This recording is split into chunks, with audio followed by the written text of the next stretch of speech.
Step forward, please. When Courtney Tolson split from her boyfriend, Jesus, she hooked up with a new guy, Charles Stump, and became pregnant. Now, she's back with Jesus, but she wants her stuff. Order. All rise. It's number 89 on the calendar in the matter of Tolson versus Stump. All parties have been sworn in. Judge, you may be seated. You met, instantaneously fell in love, decided to move in together. You bought some furniture for a new place on your credit card, $1,971. Found out that you were pregnant, found out that you didn't like him. You moved out. He kept the furniture, and you got the bill. Right. Is that it? Yes. So? That's not true. Okay. Order. What happened, Your Honor, was she bought the furniture for our house, and that's true. She moved in. For your house? Okay, for our house. We both moved into a house together. And she decided she didn't want to move in, so fine, she moved back in. What do you mean she didn't want to move in? Did she move in or did she not move in? She did move in. Okay. She moved in, we got furniture, then she decided to move back out. I said, fine. She moved out, and I moved to a different place, and furniture was left at the house. For about 2 months, it was left at the house that we had rented together. It was my grandmother's house. And it was there for almost 2 months. I said, why do you want me to do the furniture? I got to get out because they got new tenants coming in. She goes, well, I have nowhere to put it. Well, she goes, I could have it because, she said I could have it because I had sold my other furniture. But my new roommate already had furniture, so I sold the furniture to pay for my moving costs and the back rent that we both owed to my grandmother. Well, you didn't owe moving costs to your grandmother. No, we owed back rent that we both owed. I mean, she said I could have the furniture, and she left it there for 2 months. Now let's hear your side of the story. Okay. The house that you moved into was your grandmother's house. You didn't happen to mention that in your answer. No, and that's also part of my defense against the countersuit because the only place that I physically moved into was an apartment before the house. And I had lived there for about a month and a half. Is that where the furniture was delivered? No. The furniture was delivered to the house. To Grandma's house. Right. That's where it stayed for a period of time. I don't know. I didn't move it once again to his new place. But the only place that I physically lived at was an apartment that he was receiving free rent for working there, and all the utilities were in someone else's name. But the furniture went to Grandma's house. Went to Grandma's house. I never moved any of my stuff in. I think I stayed maybe 2 nights, and then I moved out.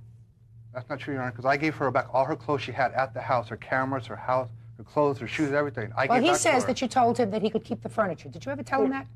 I'm not going to give someone a $2,000 present, especially when I'm expecting. Your Honor, she said that her new boyfriend would pay for it because it's on his credit card. It's on both of our credit cards. I have the receipt and the credit card. That sort of piqued my interest a little bit. And I'll tell you why it piqued my interest. You had a credit card with a boyfriend. With an ex-boyfriend that is now your current boyfriend. Yes. So you split up with him for a while. And met him. Right. Now you're pregnant with his child. Yes. And moved back with your old boyfriend. Yes. Who's got the credit card debt. The credit card bill. Well, it's in both of our names. I understand. Yeah. I mean, the receipts come in my name and all. His name has been completely taken off the account. 2 boyfriends, a baby, and a fight over furniture. Judge Judy continues in a moment. When Courtney Tolson split from her boyfriend, Jesus, she hooked up with a new guy, Charles Stump, and became pregnant. Now, she's back with Jesus, but she wants her stuff. Sir, how come you didn't put in your countersuit when you're suing her for rent to your grandmother and for other sort of little things, that you sold the furniture? I forgot to put in there, I guess, Your Honor. Yeah. You have your checks that you made out to your grandmother for the rent? I have a rent receipt that she paid, that she gave me when I paid the rent for 1 month. How did you pay it? I paid with cash. Why didn't you give her a check? Because I don't have a checking account now, Your Honor. Let me see the receipt. So your countersuit is for half of the expenses. Well, this says $600. The rent wasn't even $600. How much was it? It was $525 because we were family, or he was family. That's not true, Your Honor. I was there when we agreed on it. Were you? Yes. I believe her. Sir, It's not true, Your Honor. if she agreed to pay half the rent, which is what your countersuit is about, that would be $300. It's just because I couldn't come up with the other rent receipts, Your Honor. Did your grandmother rent the apartment? No, it's still vacant, Your Honor. Well, then it must have been some miserable apartment if after all No, they these just months... sold it. They just sold what? They're selling the house right now. It's going through escrow and everything. So right So now it's still if they're vacant. selling the house, that means that they were comfortable with you living there, because then they wouldn't have to ask some stranger to leave when they sold the house. That's right. See, they were going Okay, to sell now for I got it. $300. Up, it's all coming together. It was a good idea for you to live there because you were family, because you could live there temporarily while they were selling the house. They could ask you to leave whenever they wanted to, and they wouldn't have a problem evicting somebody. You can't keep the furniture, sir, or the money that you got for the furniture that she's paying for. End of discussion. Do you understand? Yes, Your Honor. Fine. I'm dismissing your countersuit because I think it's a lot of who shot John. I think it's a lot of baloney. You understand? Yes, Your Honor. Now, she's paying the bills on the furniture. You sold the furniture, Well, Your Honor, it was there for 2 months. Was I supposed to keep it in storage for 2 months for her? but you felt perfectly comfortable selling it. I asked You her. couldn't call the store and say, come pick it up, because nobody's going to pay for it, because it wasn't yours to do, but you felt perfectly comfortable selling it to a stranger, taking the money and using it for your own purposes, like moving. You owe her money. Judgment in this case is for the plaintiff in the amount of $1,971.17. You agree that that's what the furniture cost? I've never seen how much. Let me see the bill. Let me just make sure that's the bill. That's the bill. Parties are excused. You may step out. I'll back to your right. Well, obviously she don't know what kind of lying bitch she is right here, but hopefully she'll find out one day. I want him completely out of my life. Yeah, the child will know who the father is. After we find out who's the real father of the child. And now, the next case. Parties on Daniels versus Salazar Woodley. Step forward, please. Amanda Daniels says her childhood friend of 16 years, Valerie Salazar, threw her out and dumped her on the street. Valerie says Amanda racked up a monstrous phone bill and stole her makeup. So number 19 on the calendar, judge in the matter of Daniels versus Salazar Woodley. Parties have been sworn in. You may be seated. Well, there are some very interesting issues in this case. Ms. Daniels, according to your complaint, the defendant was a childhood friend of yours. Yes, she was. And there came a point when you were having some difficulty and she invited you to come and live in her home. Yes, she did. And you did move into her house. When was that? The 24th of September. And then a problem arose and she threw you out of the house. Yes. And you say that she took your property, left it outside, Yes, she and either did. stole some of the items herself or didn't take good care of your property and somebody else stole the property Yes. when it was outside. Yes. How long did you live there? 11 days. And according to your complaint, you had taken some property of hers while you were living there. Yes, I did. I took a coffee cup and I took some Mary Kay foundation, and I was wrong in doing so. The other things she accused me of taking, she had lent to me or we had traded, and I never stole anything because she obviously got it back. Well, you did, in fact, take it because you found it in her room. Yes, I did. Tell me about that.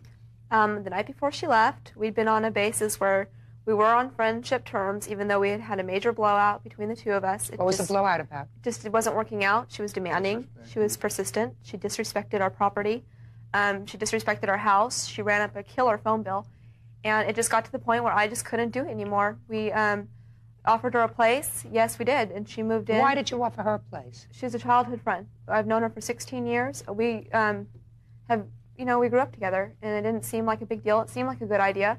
And I didn't know she had gotten involved in drugs and stuff while she was living up north. And I didn't understand that when she moved down here, she still had problems. I'm not saying drug-wise. I'm just saying other things. You know, she was persistent and demanding. And So what happened? What was the cause of her leaving? so I went the night before. The cause of her leaving was she was blasting her radio. And we have neighbors, and we are on a lease at our home. And I went to her room. I asked her if she could please turn down her radio because it was going to disrupt the neighbors. And she told me, it is none of your business. And That's I not said, true. No, that is exactly true. And I kept asking her to turn it down. She would not turn it down. And finally I said, you know what, Amanda, this is not working out. This was like the tip of the iceberg, though. There had been a lot of stuff going on before that. So you asked her to leave? Yes, I did. The night before she left, I went into her room to get my belongings out because, yes, I had loaned her some of my clothes. But she had far and beyond what I had loaned her. She had about 20 of James' tapes. She had more than just my foundation. She had, like, I was selling Mary Kay at the time, and she had, like, all the toners and all kinds of face stuff. Where did you find these things? I found it in her. She had a trunk full of stuff. She had a backpack full of tapes and Mary Kay stuff. And her suitcase was full of my clothes, including my pajamas and my underwear. Can I say something, And that is a please, Your total Honor? lie. Okay, the reason why we even stepped in the room is because she left, and I pay all the bills, I pay all the rent, and she left the radio on like I asked her not to do plenty of times with the light on and the door wide open. And that's when we walked in, and she had all of her stuff packed and ready to go, and the trunk was open right there with our silverware in it. And I've never taken any silverware. Silverware, steak knives, just a lot of small stuff. Well, That's Ms. like Daniels, totally ridiculous. you admit that you had things in that trunk, in your suitcases, that didn't belong to you. Yeah, I had She one was leaving coffee the next cake. day. So that was the reason for the blow-up. So then what happened? Then she came back and there was a confrontation. No, No, I that went is to not where what she was happened. at, and there was a confrontation. Well, what happened at confrontation? We went and we picked her up. I told her we needed to talk. We went and I told her, look, I found all my stuff. You're ripping me off. And she was back in my face saying, oh, I didn't rip you off. And she lied about it. And we were in each other's face and we ended up in a fist fight. That's completely untrue. She came and picked me up. She told me that she needed to talk to me. When I got there, she never confronted me about anything. She told me to get out of the car. She started hitting me. She hit me twice in the eye and once in the mouth. I never hit her back. I did nothing but block everything that she did. Then he said, Valerie, get the house key. She told me I could not get my purse. I realized that I left my purse at the party. She told me I couldn't even go back and get it because she needed to talk to me and she would bring me right back. I was never, ever confronted. I didn't even know why she did what she did until the next day when my aunt had called her. Judge Judy continues in a moment. But these are the kind of people that would come and pick me up at a party and try to beat me up and leave me stranded without a purse or anything else.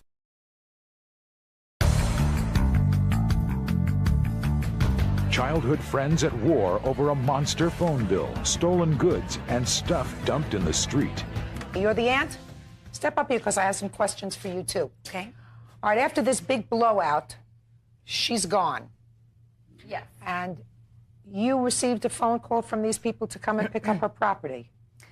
No, actually, my son had to go pick her up at midnight downtown. She was left without any ID, no money, nothing. He went and picked her up.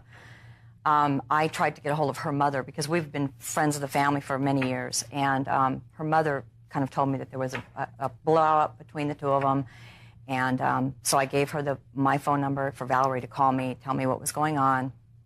Well, according to these papers, somebody told these people to put the property outside, or they said that they would put the property outside waiting for you. An absolute lie. Oh, yes, She it told was. her to We bring- told her that night. Yeah, and absolutely. we told her. Who did you tell? Outside, Her? Amanda. And They she told could me I have was After not they got allowed in to their get little- back to the their party little to get my shindig. purse. They told me I was not allowed to go back to the house to not get my true. things. That's not true. Just a second. Were you supposed to pick up the property? Yes. Fine. Let me explain. I have a very small car, a little Volkswagen, and I explained to them that I was going to need some time. I couldn't pick it up in my car. I had to work out an arrangement. They said, we're not going to put it back in the house. I said, put it in the garage, put it somewhere where it's not going to get hurt. We also took photographs of where their front door is way from the end of the street where they said they put the stuff. They said it was protected up against a garage. I told them I wasn't going to be able to pick it up. I left messages on their machine that I wasn't going to be able to pick it up for a couple of days. Why did it take a couple of days? Because I didn't have the right transportation to pick it up. I had to borrow a car that was big enough. She had a big trunk that wouldn't fit in my Volkswagen. They wanted to wait until they had their uncles And we're their friends with these cousins to people. come I beat didn't me think up. there was a No. problem. There was never. Just a second. That is totally Just a unacceptable. second. I helped load your stuff My in the clothes truck. were urinated on. Absolutely. Someone had Yeah, put they an were ashtray in Full my stuff. ashtrays on her clothes. Things were Somebody got in broken. stuff. Things were broken. Also, she wasn't a renter. And- She paid not 1 cent. No rental agreement or nothing. Oh, yeah, understand. I have a understand check that. right here written, and it's endorsed to James Woodley. Yeah, and you also got $60 cash It's a back. free No, I party did check, not. and I didn't even know about it until all this happened. Speak to the Listen. judge, please. Speak to the judge. She is lying. Here's Listen my to rental me. agreement, too. Listen to me. Mine. Put this back. Let me tell you what the legal question is in this case. You had an absolute right to put her out. She was stealing your property. I don't care if she stole one lipstick. That's stealing your property. You know you have no right to do that. You acknowledged in your complaint that you took property that didn't belong to you.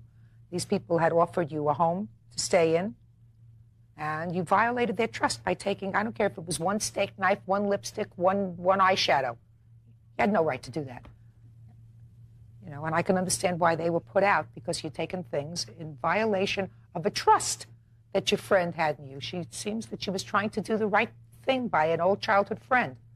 Clearly something, you clearly moved in with them, not with your aunt who's standing right here, who's a blood relation. Right? Why didn't you offer her your home to move into? This is made between these What? two. No, that's not my question. My question is, if this young lady, needed a home, she didn't move in with you. She moved in with these people, and they gave her a roof over her head. She violated that trust, and I can understand why they were angry and put her stuff outside. They didn't want anything to do with her anymore. She has a responsibility to get her stuff. They put it outside. They said, we don't want her in the house anymore. I don't care what kind of arrangement she makes. Borrow a truck, borrow a car, take 2 cabs, do whatever she has to do. You're her aunt. You seem like a responsible person. Could have said to her, listen, go get 2 cabs, 2 taxi cabs. We'll get your clothes and we'll bring them over to our place. You didn't do that. She has a certain responsibility to secure her own things. I can understand why these people are angry. Your Honor, I just want to say, I thought that we are been friends for a long time. I thought that they would protect the things. They knew I was going to come and get them. Well, that was an understanding that we had. Because we are friends, I didn't, you know, it's not like an acquaintance I didn't know or something. I thought they understood. Every day until we picked up my things. Yeah, I called her every single day on the phone. Every single day. Yeah, and Your Honor, every day we spoke, she said, I'll be right over at this time, and never came and got it. That's not true. That is true. That is not true. Well, we even had Valerie's mom call her. Then she calls me and she says, it looks like somebody's gone through the things. I'll bring them in because somebody has vandalized everything. I said, what did they vandalize? She said, well, it looks like the stereo and the CDs are gone and this is gone and that's gone. I said, wait a minute, you mean they took the stereo and the CDs but they didn't take everything? And you put it out by the street? Listen to me. Listen to me. was. These My people things do were in not look pieces. to me as if they are the kind of people that would steal But these these items. are the kind of people that would come and pick me up at a party and try to beat me up and leave me stranded without a purse or anything else. I have a notarized letter from my cousin saying that my eye was swollen. She's ready to ruin. You violated your friend's trust by stealing her things. It sounds to me as if she was very good to you. You came down there, you needed clothes, she gave you clothes. You needed She a bed. borrowed my clothes. I hardly even borrowed anything of hers. You needed her bed, she gave you a bed. You lived in her house, and they took care of whatever you needed for those 11 days. And as a result of not being able to get along, they discovered that you had, in fact, taken property of theirs. And I can understand that they were angry. I'm not addressing the assault. The assault is not part of this lawsuit. But you had a responsibility, if you were behaving responsibly, once your things were outside, to see to it that they were picked up immediately. You didn't do that. I don't believe that these people stole your property. People that offer their home to you would not steal a couple of tapes of yours. This lawsuit is dismissed. Parties are excused. Step out, please. Judge Judy continues in a moment. They completely... All parties on Patterson versus Loudon. Come forward, please. Barbara Patterson claims her son-in-law is bad to her grandchildren. Keith Loudon says his mother-in-law is trying to destroy him with 500 calls to Children's Services. Order. All rise. Order.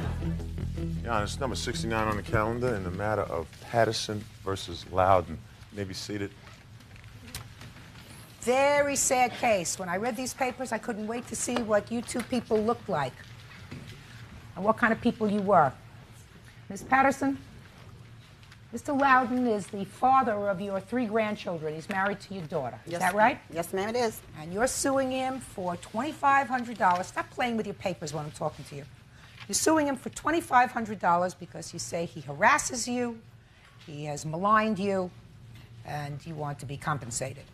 And he has just filed a countersuit, which the court has just received, for $5,000 against you, saying that you have engaged in a course of conduct over the last 2.5 years by calling Child Protective Services against him and clearly his wife and his children, with regard to his children, that he has assaulted them, that he has neglected them, that he has abused them. And all of these complaints, he says some 500 in number, have been found unfounded. When did you start to make these reports to Child Protective Services about him? The first time was in 1992. Based on what, Ms. Patterson? When I walked in, what I saw was straight out of a nightmare. When I pushed open the door, Mr. Loudon was laying face down on his stomach wearing a pair of white men's shorts. He had my little grandbaby in his hands with her butt toward his face and her head away from him. I just whirled around. I ran upstairs. I got to Dorothy. I called my grandmother. I was a hysterical nut. Grandmother calmed me down. She said, tell Gwen, call the police, do whatever. I've watched this man ever since because my daughter's was basic denial. Oh, no. No, he loves his kids. Not my man, not my father. He's only playing. Okay, Your Honor, say she's right. This is the person that's only playing. Your Honor, this lady needs help. She needs a lot of help. Anytime a father feels that this is appropriate play with his child, this is a person that needs some serious parenting classes, serious sex education, and some serious therapy. Mr. Loudon, do you recall the incident that she's talking about? No, Your Honor. As a matter of fact, I don't. Your Honor. Just a second. Do you recall the incident? Yes, please. Can I? Would you step up, please? Tell me who you are. I'm Gwen Loudon. This is your mom. That's my mother. Now, the first time we heard about this was in '91 at Tara Hills. 1991, Let me tell her. We had some out-of-town visitors come in, and my daughter disappeared. And when she disappeared, we freaked. We looked for her for like 2 hours. How old was she? She was about 5 at that time. I finally thought, my mother. I went over to my mother's house. There was my daughter. I tried to get the baby. She bit me. She bit me. And so what does this have to do with the incident that you're talking about in '92? I'm getting right to that. Let's get there. Let me get there. Okay, when I got home, 30 minutes later, the police came and said that there was a child being beaten and that the father was in the house and he was molesting, that he had molested the child. The police came in, the kids were asleep, they searced the children. This was in '91? This was in '91. Okay, Did you make that call in '91? No, ma'am. Your Honor. Just. Did you had nothing to do with this matter in 1991? My daughter mixes incidents. It's not the same incident. I want to know 1992. This incident with the baby that he's talking about. Do you remember anything about that, sir? Your Honor, can I say this to dispute what she said? I have records here to show, Your Honor, that from the court, that I've never been charged or anything been filed against me on any of these matters. I have record of that for all those years. I don't think that there's any question, sir, that if there was anything substantiated, you wouldn't have your children. Absolutely. Today, your children are with you. Question of abuse, harassment, and stability continues in a moment. Barbara Patterson claims her son-in-law is bad to her grandchildren. Keith Loudon says his mother-in-law is trying to destroy him with 500 calls to Children's Services. Let's go back a second. So I haven't heard anything else about this incident that allegedly happened in 1992. You continue to make telephone calls to CPS. Yes, ma'am. Why? Your Honor, these people are people This is your daughter. These aren't these people. I'm aware of that. How many children do you have? I have 3. Where are your other 2 children? Anthony is in Selma. Jean has been transferred to Marysville, I believe. What do you mean, Marysville, you believe? Jean was incarcerated. Jean is the other daughter who... Your other daughter, not the other daughter. Addicted to crystal meth and just kind of got her life screwed up. Just a second. So you have 3 children. I assume you don't talk to the daughter who's... Yes, I do. She talked to me Saturday. Well, because you said, I assume she's someplace, so I wondered whether or not you... Because I don't know if she left her yet. And what about your son? Does he have children? Is he married? Anthony kind of bounces around. Nobody really knows where he is. So that the only one of your children is around who's around in this area is this daughter. Is that right? Yes, ma'am. And she has your grandchildren. Yes. And these are your only grandchildren. Oh, no, I've got 10. By whom? My son has 3 daughters. My From daughter... bouncing around? Yes, so he has 3 daughters. My other daughter has 3 sons, and this one has 3 daughters. And then there's a new baby. I don't know if it's a girl or boy yet by my son that's down in Selma. So I got 10. How many of the 10 do you see? None. Not a one. You wanted to say something? Yes. Tell me why you think your mother is. Listen, you acknowledge that you make all these calls Yes, to Child ma'am. Protective I certainly do. Services Yes, ma'am. over and over and over Yes, and over ma'am. again, and you're going to continue to make them, you say, until you get satisfaction. Yes, ma'am. All right. Why do you think your mother is making all these charges? I know why. Well, then let me hear. When I asked my mother about those claims, she denied it. She denied what? She denied. I said, why are you going around telling our neighbors, because the neighbors came back and said, could you believe what your mother said, this and this? I said, why are you going around telling people that my husband, that's a disgusting thing to say. And believe me, if he did something to my kids, the cops would find him. I don't play that. Right. Okay? How would She they knows find him, Mrs. Loudon? He wouldn't be standing. Okay? And she knows that all about me. She didn't keep making these calls. She made the calls. I accused her of them. She denied them. She's lived in our house 3 or 4 times after that. For months. 6 months, 3 months, 2 months. That's how I know, Your Honor. Kiss his butt. Bringing plates in bed. Now, her family comes back out of town. She has somebody else to tear her butt with. She starts in Your again. Honor, that's a deliberate and willful fabrication. My brother and his wife were here 2 months ago. These people systematically and terrified those people until they were even afraid to call Well, my now let me house. hear about your lawsuit. Now I've heard about their countersuit. Let me hear but, about your lawsuit. Your Honor, I'm being rushed through this, and I have not had a chance to show the court that the reasons I call are for reasons like this. My 8-year-old granddaughter, she's 9 now, wears glasses. This is correspondence between me and her school and proof that she wears prescription glasses. What are you having correspondence with your granddaughter's school about? She's going to classes without glasses. What are you having correspondence with your granddaughter's school You're not about? understanding me. Oh, I'm understanding you, madam. I sat in the can't family see. court for 20 years, and I understand exactly what you're saying to me. Why are you corresponding with your granddaughter's school? Because I've been getting her glasses to her classroom for the last 3 years for her to be able to see her schoolwork. You are. That's Miss Patterson, Miss Patterson, Miss Patterson, prescriptions and I pay for them. I don't care whether you pay for them or not.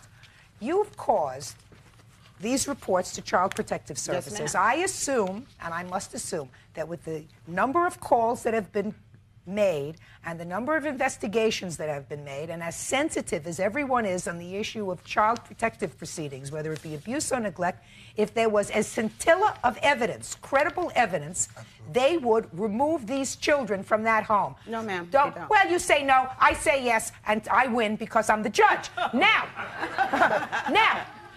now, I want to know why you're suing them. I know why they're suing you. Okay. Why are you suing them for harassment? How do you say they harassed you? By calling police officers and saying, this lady's going to kill us, this lady's going to come to our house, and this lady's coming with a gun, and this and that and the other. None of these statements are true. The Wait just a truth second. is I You have say little this- sickly grandbabies that are asthmatics, that live in a house that's dirty most of the time. I have a brother I and a haven't heard sister. how they are harassing you, madam. You want to But give that's it... how. The pain and suffering, knowing my grandbabies are wheezing or they're coughing, or they don't Ready to have go. medicine in Shh. school. Listen to me. Shh. I want you to be very quiet. You know. I want you to be very quiet. Question of abuse, harassment, and stability continues in a moment. You are unsuccessful with at least 2 of your own children, and as far as I can see, you are being unsuccessful with regard to this child.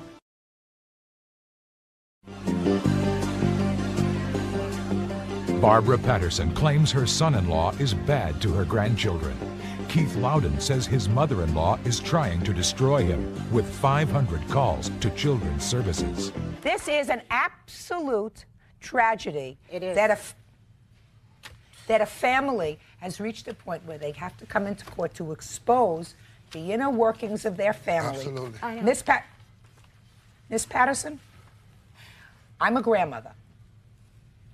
And if someone were to ask me whether I thought that I could raise my grandchildren better than my daughter and son-in-law, and whether I think that they talk to the grandchildren properly all the time, or whether I thought that the discipline of my grandchildren was appropriate all the time, I would say to you unequivocally not. That if children had the ability to choose between being reared by a grandparent or a parent, most children would say, give me my grandma any minute of the day because she takes better care of me and she doesn't discipline me. These children have parents. And you may not like the fact that their house is dirty, that it's in terrible shape, that your grandchildren don't, you believe, get what they're supposed to get. That is, madam, something that you're just going to have to swallow because it's none of your business. Mm-hmm. And I'm going to tell you something else that you're not going to like. You have 3 children. And as far as you've been able to tell me, you were totally unsuccessful with 2 of them. So what makes you a maven when it comes to to child rearing? You are not. If you were to say to me that you had 3 children, and one of them is a professor, and one of them has had a consistent job and never been on drugs, and everybody is married and responsible and has children born during the purview of a marriage, rather than 10 children all over the place being sired by somebody that you say bops around, right? Then I would say to you, well, you're a wonderful mother and we should set you up as a standard. That is not the case. You are unsuccessful with at least 2 of your own children. And as far as I can see, you are being unsuccessful with regard to this child, who appears to me to be a responsible lady. And I believe her when she says that if her husband was in any way abusing any of her children, she would be a widow. I believe that. You better butt out of their business. The judgment in this case is on the counterclaim. I'm going to award you a token, sir. I'm awarding you $500. You better leave them alone. The plaintiff's case is dismissed. That's all. Parties are excused. Step out, please.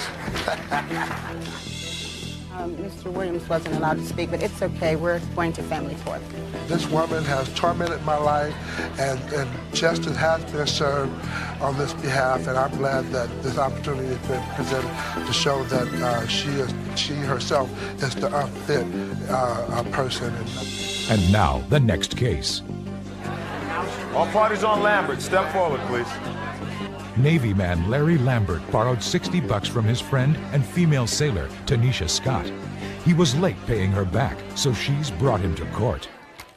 It has been a very long day, Mr. Lambert. We've waited all day for the plaintiff to arrive.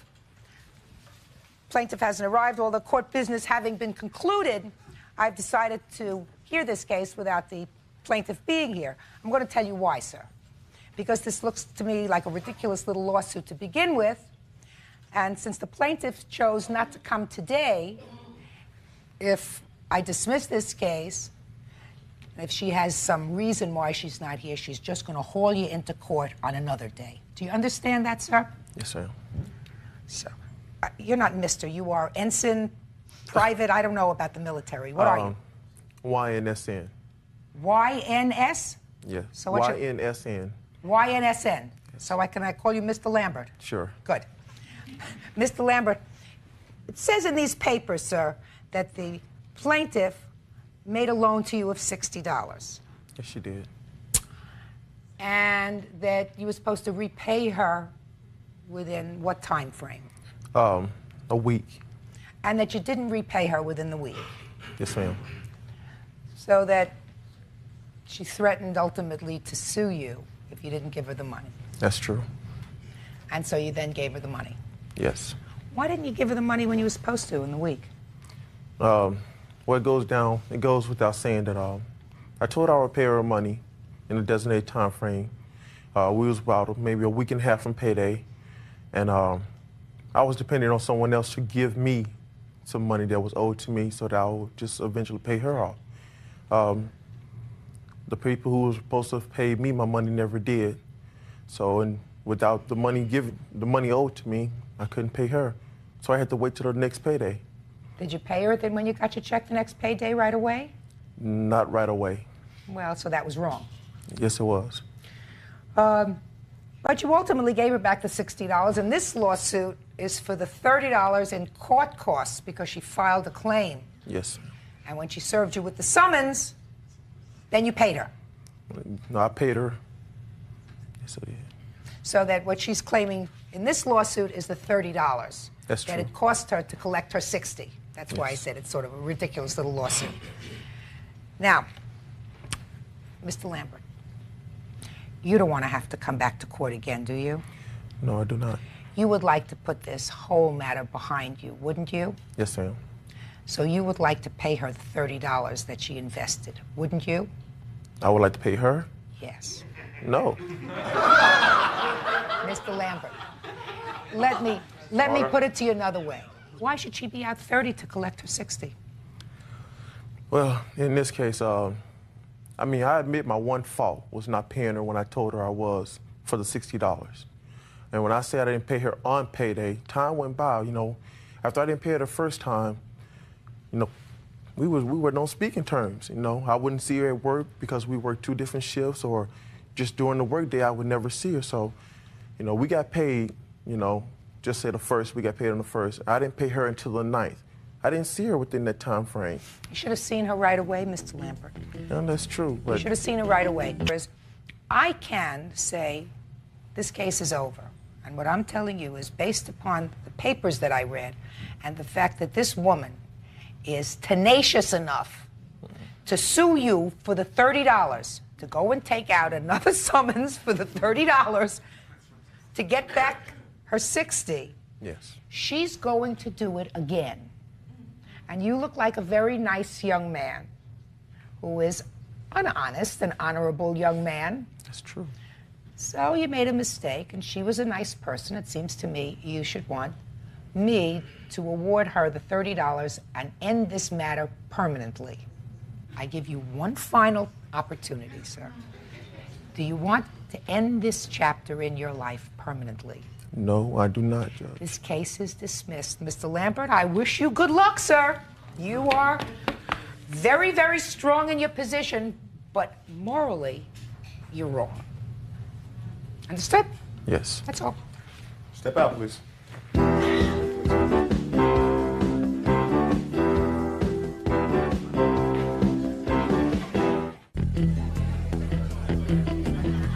Today on Judge Judy. We've done away with freak shows and circuses. We've done away with slavery. I think the mistreatment of these animals, it has to go. I mean, it's just, it's immoral. Actress Bea Arthur, a longtime animal rights activist, comes before Judge Judy's court to make an emotional plea to put animal trainer David McMillan out of business. Judge Judy views the undercover videotape, which the animal rights activists claim proves animal abuse. Bea Arthur says the tape is clear evidence that McMillan should be shut down. It's the equivalent of saying a slave should get the hell beaten out of him because he tried to run away because he knew better. And now Judge Judy is ready to begin. Order. All rise. Order. All rise, please. Judge, this is number 52 on the calendar in the matter of McMillan versus Lang. Be seated, please. So I've read all of these papers, and there is a dispute that's been raging between these two parties. You are Mr. McMillan. That's right. You will have run, according to your papers, a school for training animals for the last 35 years. Your school is called what? Tiger's Eye Productions. And you train animals for circuses, for entertainment, is that right? No, the school is conducted to teach people how to care for endangered species in captivity.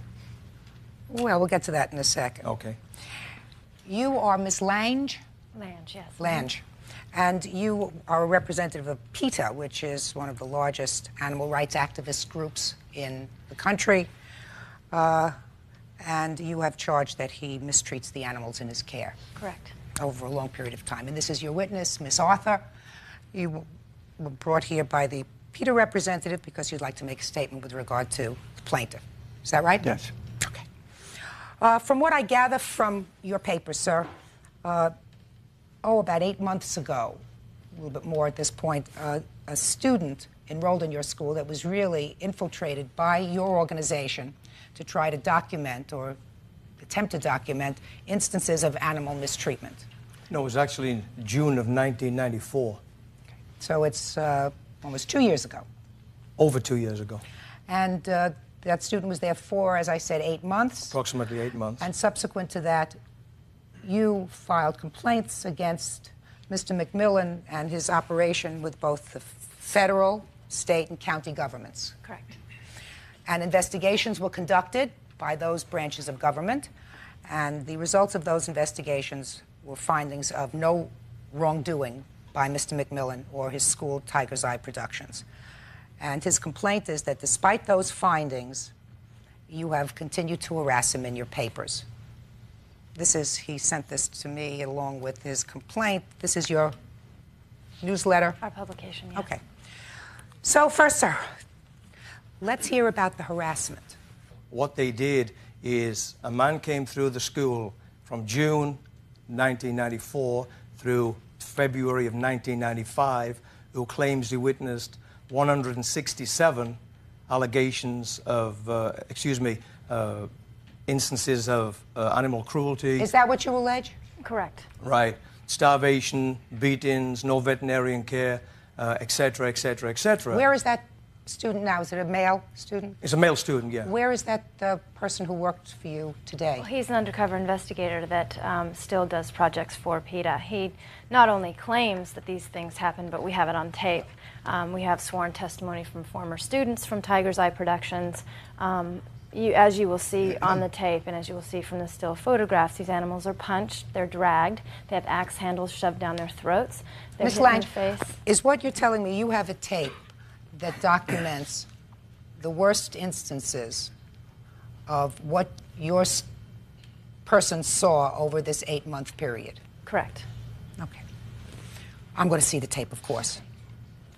Anyhow, Judge, then they asked for these investigations to be investigated. Well, they were. They were by the federal government, the state government, the county government. All of the 167, every single allegation was disputed. The animal rights people, they continue to write letters to my clients. They continue to harass. They continue to call in death threats. They have no regard for the law. If they asked for the investigations, and if the investigations were held, why don't they live with the results of the investigations?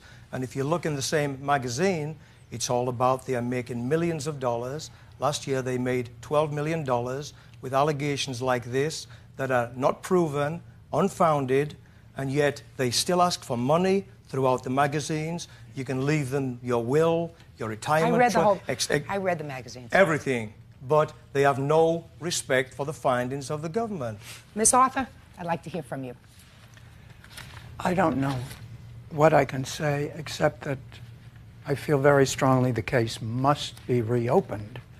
I don't know, at this point, I don't know how many people actually saw this tape, but I think it's barbaric. I think it has to be done away with. It has to be done away with. We've done away with freak shows and circuses. We've done away with slavery. I think the mistreatment of these animals, it has to go. I mean, it's just, it's immoral. I would like to see the tape because I can't tell things in context of just this conversation. And what you're telling me is that these are the worst instances that you've been able to document. Is that correct? Yes, some of them. Bird? Not some of them. These are, I assume you brought me the worst instances. Yes. Okay. Let me see them.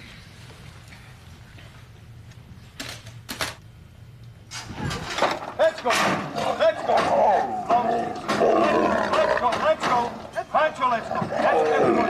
Pancho, let's go. Pancho, let's go. Mr. McMillan, they seem to be dragging this animal by holding something around the neck. Can you tell me why they're doing that, sir? Yeah, that's a chain, Judge. This is a 17-year-old leopard. This is how she walks. That's how she moves. No.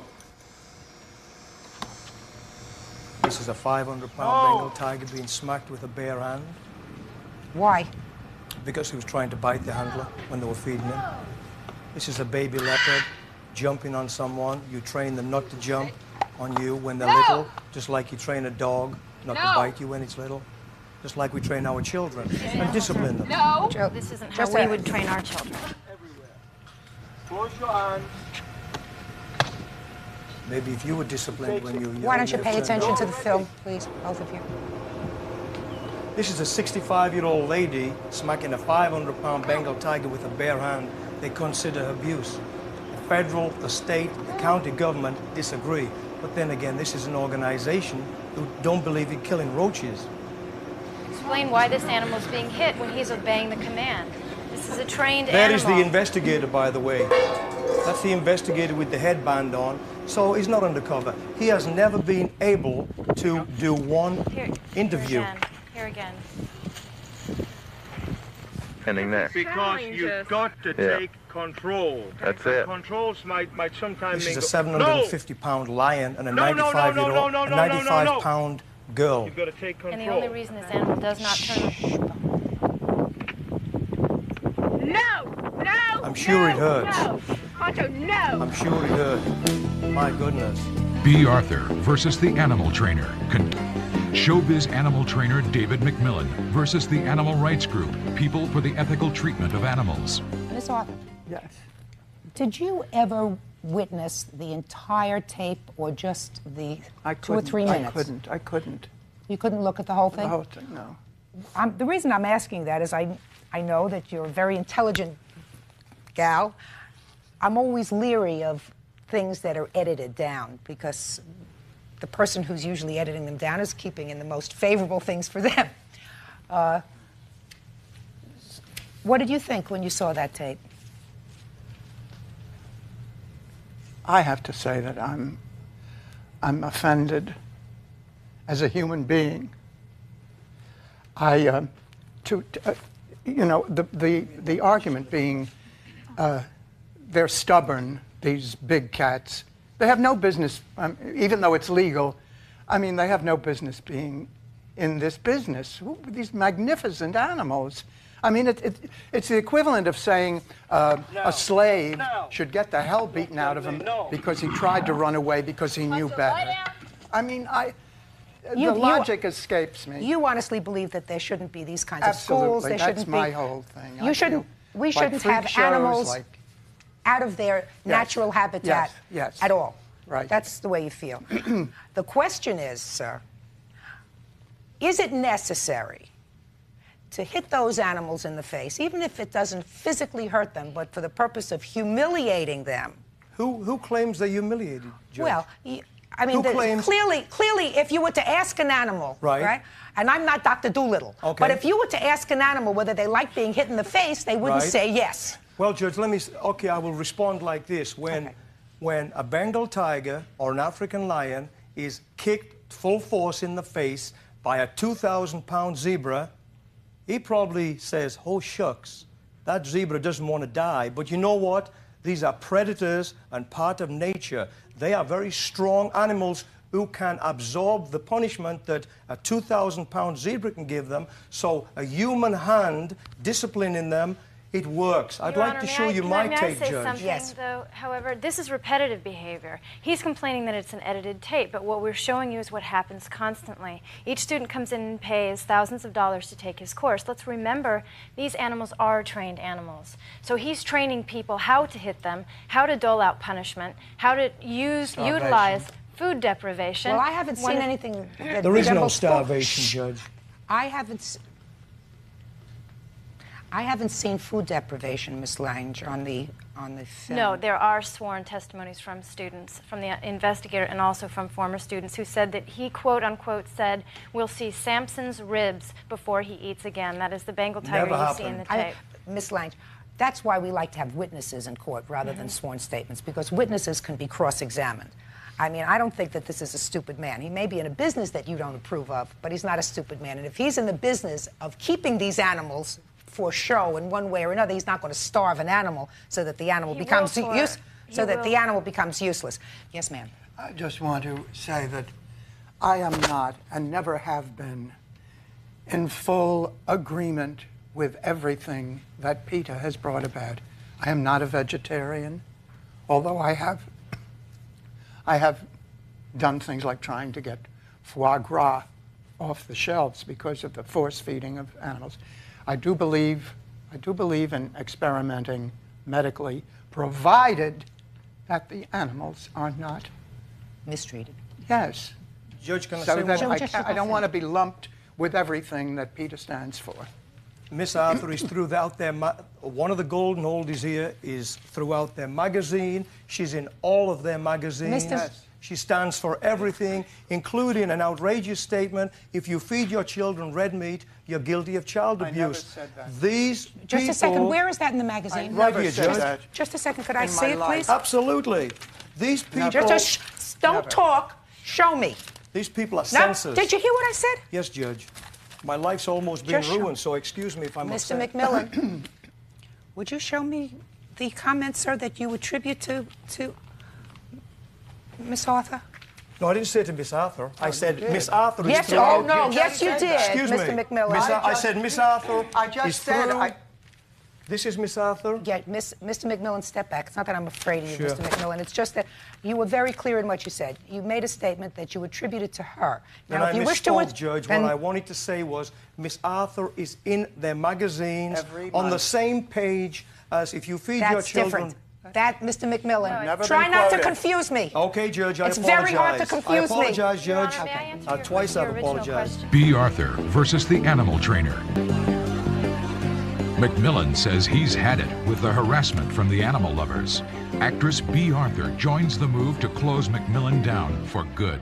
You had a tape you wanted me You to see, are- sir? Yes, Shh. yes, yes. Let me see it. Go ahead. What is this a tape of? This is a tape of the animals that they're claiming are being abused. See if there's any emotional abuse here. Maybe they need counseling. Let's see.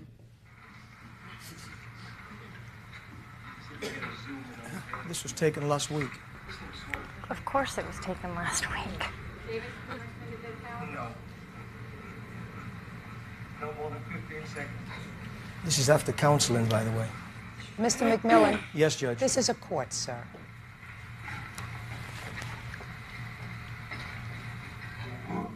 Mr. McMillan, clearly this is sort of like a promotional tape to show me It's that the clearly animals... like their promotional tape, that Judge. the animals certainly are well fed. That the and animals are fine, that they have no hatred for human beings, if you know anything about wild animals, that they have nothing, no hatred. I opened that lion's mouth. If anyone believes, and I've been doing this since I was 14, I'm 50 years old now, Judge, if anyone believes that these animals are going to stand there while you hurt them, they know nothing about animal training. That lion will tear you a new personality if you hurt him. He's been beaten into submission. Beaten He into learns submission. that if he That's does all we anything hear out all of the line, time. as you do see Beaten on the into tape submission. that we have submitted to you, that if he acts out, if he bites too voraciously when he's being fed, he gets smacked in the face. So they learn How would time you- after time Miss after Lange, time. Let me ask you this. How would you suggest, since he is engaged in a lawful activity... That's debatable. No, madam.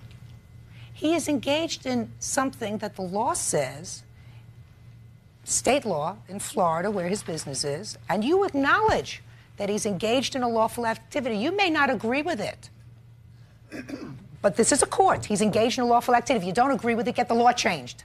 Well, we're actually asking for the case to be reopened because we don't feel that he is adhering to the law. Well, two things. You don't think it should be the law to begin with, that they should be allowed to have these kinds of schools. Correct. Then you have to do something about changing the law. Yes, absolutely. But within the context of what we have now, he's allowed to be in business, he is allowed to train animals, he is allowed to train them and use them for movies, for the Lion King, for whatever. He's allowed to train people to train animals to be used for entertainment, either in circuses or zoos or whatever. How would you suggest, since I assume you've been involved with animals, you know how to deal with them, how would you suggest that that is done? Do you know? I Can you would offer say- him any suggestion? I Other would than s- going out of business? Well, which no. he doesn't want to do. We'd like them to go No, out of the- business. Listen to me, sir. There are a lot of people who know that for a very long time, animals were not protected. That is correct, Judge. Animals were inhumanely treated for the That is purposes correct. of sport, for the purposes of human entertainment. That And is what we're correct. doing is we're trying to raise the level as we approach the 21st century so that we all have respect for all living things. Now they are protected and regulated, Judge. Well, they may have said that 20 years ago, too. What I want to know from Miss Lange is, from Miss Lange or from Miss Arthur, or from you, sir, whether you have any suggestion as to how to train a lion. I think we need to listen to other animal trainers who don't beat their animals. Tell me. And take That's a these stop, animals Miss out Lange. of his care. Miss Lange, you can't give me sound bites. You have to tell me, give me meat and potatoes, because I'm a meat and potatoes girl. You know, you have to say to me, I think that this is what they should do. I would like to hear Okay, that. I would like to say that if you can't do it without beating the animal, then it shouldn't be done, period. Careful when you publish a magazine. Be very careful that everything that you say in this magazine can be proven in a court. Not by letters, not by sworn statements, but by witnesses that have eyes. I can look in their eyes and say, you sure you saw this? You sure you can document this? Because otherwise, you're treating him unfairly.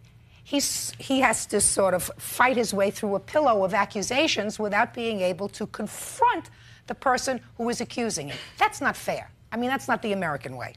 So I think two things. If you have a beef with the feds, state, or the county government that did what they did, you have to stay on them.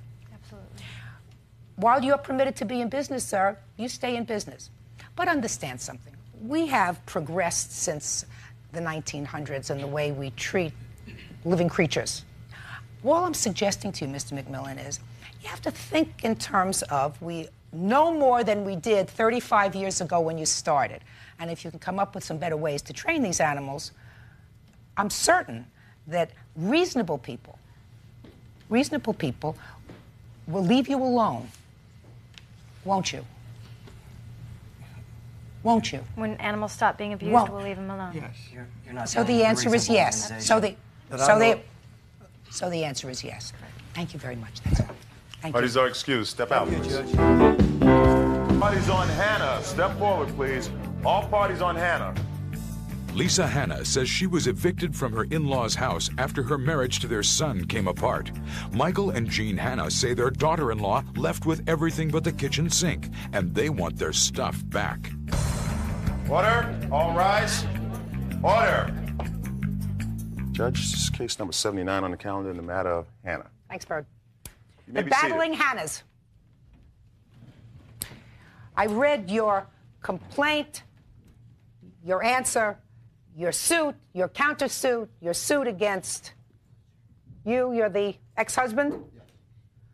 Your answer to the suit. So we're going to try to do this in an orderly fashion and take these cases in some sort of reasonable progression. Mr. and Mrs. Hanna, this is your former daughter-in-law, or soon-to-be, I assume, your former daughter-in-law. You have a matrimonial case that's supposed to be heard sometime in 1997. Is that correct? Yes. You are suing your former daughter-in-law for a variety of things that you say she stole. That's correct. That's correct. Well, you want to tell me how this came about? We rented our property to Mark and Lisa, our home. Mark in is your son? Yes, in Huntington Beach. And we rented under the stipulation that in the event of a split up, that both parties would have to move out of the property. This was so we wouldn't take sides with either one. They have children together. Yes, they do. Two. Two. How old are they? They're 6 and 3. Go ahead. Mark served notice and gave his notice to move out of the property. They were splitting up. We told him that Lisa would have to move out by May the 31st or June the 1st. About halfway through the month, Mark called us, said that they were having money problems, getting enough money to get an apartment for the kids. So we told him we'd extend it for 30 days. She would definitely have to be out on June the 1st. Did you ever tell that to her? Yes. Personally, not through your son? No, we told both parties, and we told her, yes. When did you tell her? When they moved in, and then during the split up in May, we went over to the property with our realtor, expecting, and talked to her then, told her that June 1st was the limit on it. Are you telling me, sir, that it wasn't until the middle of May that you told her personally that she had to move out by the end? We told her when Mark gave notice. So now what about this stolen property? Before I start to ask you some questions, Okay. Mr. Hanna. On June the 2nd, when I served the papers, the garage door was open.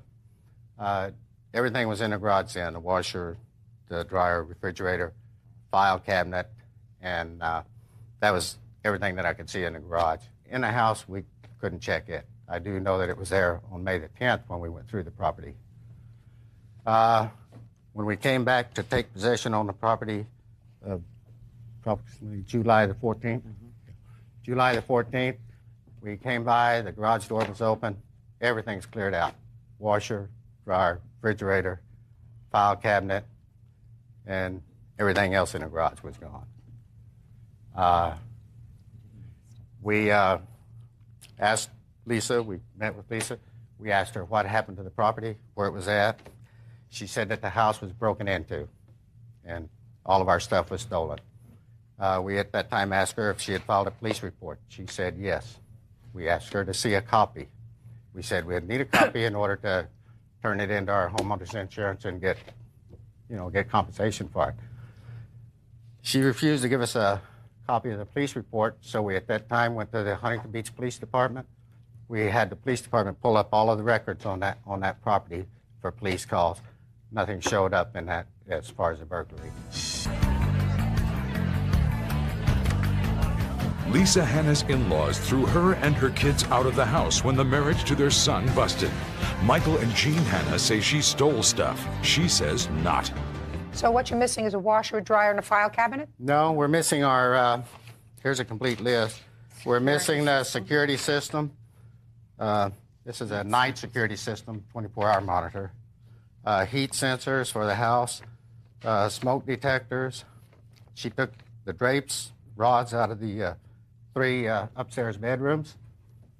Let's see, she took the oak towel racks, all bathroom fixtures, actually pulled the vanity off of the wall in the bathroom. She took the microwave, desk, chair, switch plates off of the walls, all of the electrical switch plates, they were gone. Lisa?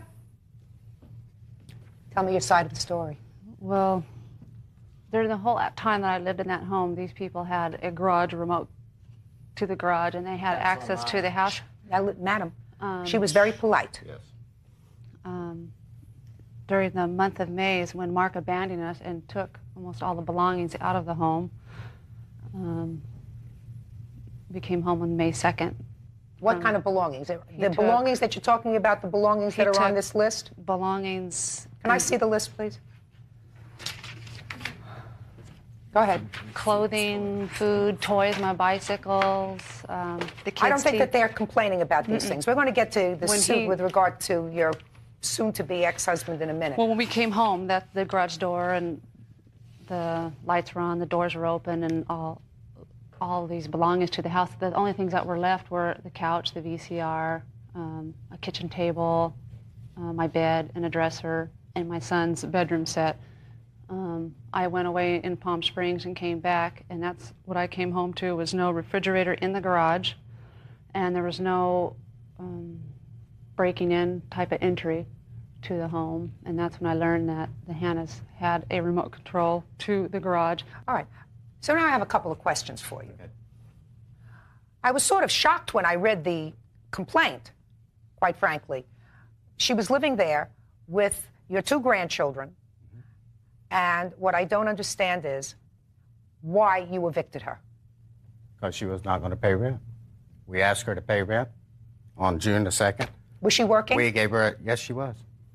She was working full-time. Mm-hmm. And was your son helping with the support of his children when he left? When he left, yes. He was the one that made the final rent payment. No, and told after her, he left. After he left. Was he paying any support? He has not paid any support. He's been off disabled. He was in an accident, and he is still disabled. Well, Mr. Hanna, how could you evict her and your grandchildren, knowing that your son was not contributing to the support of his children? Because we had told both of them, we even told Lisa that our grandkids will not suffer. We will make sure that if they have to, they can come live with us until you get on your feet. But we Well, will just a help. minute. Without me. That sounds as if you're trying to gain an advantage by his not supporting the children. Not That at all. doesn't sound quite fair to me. And that's, that was distressing to me when I read this complaint.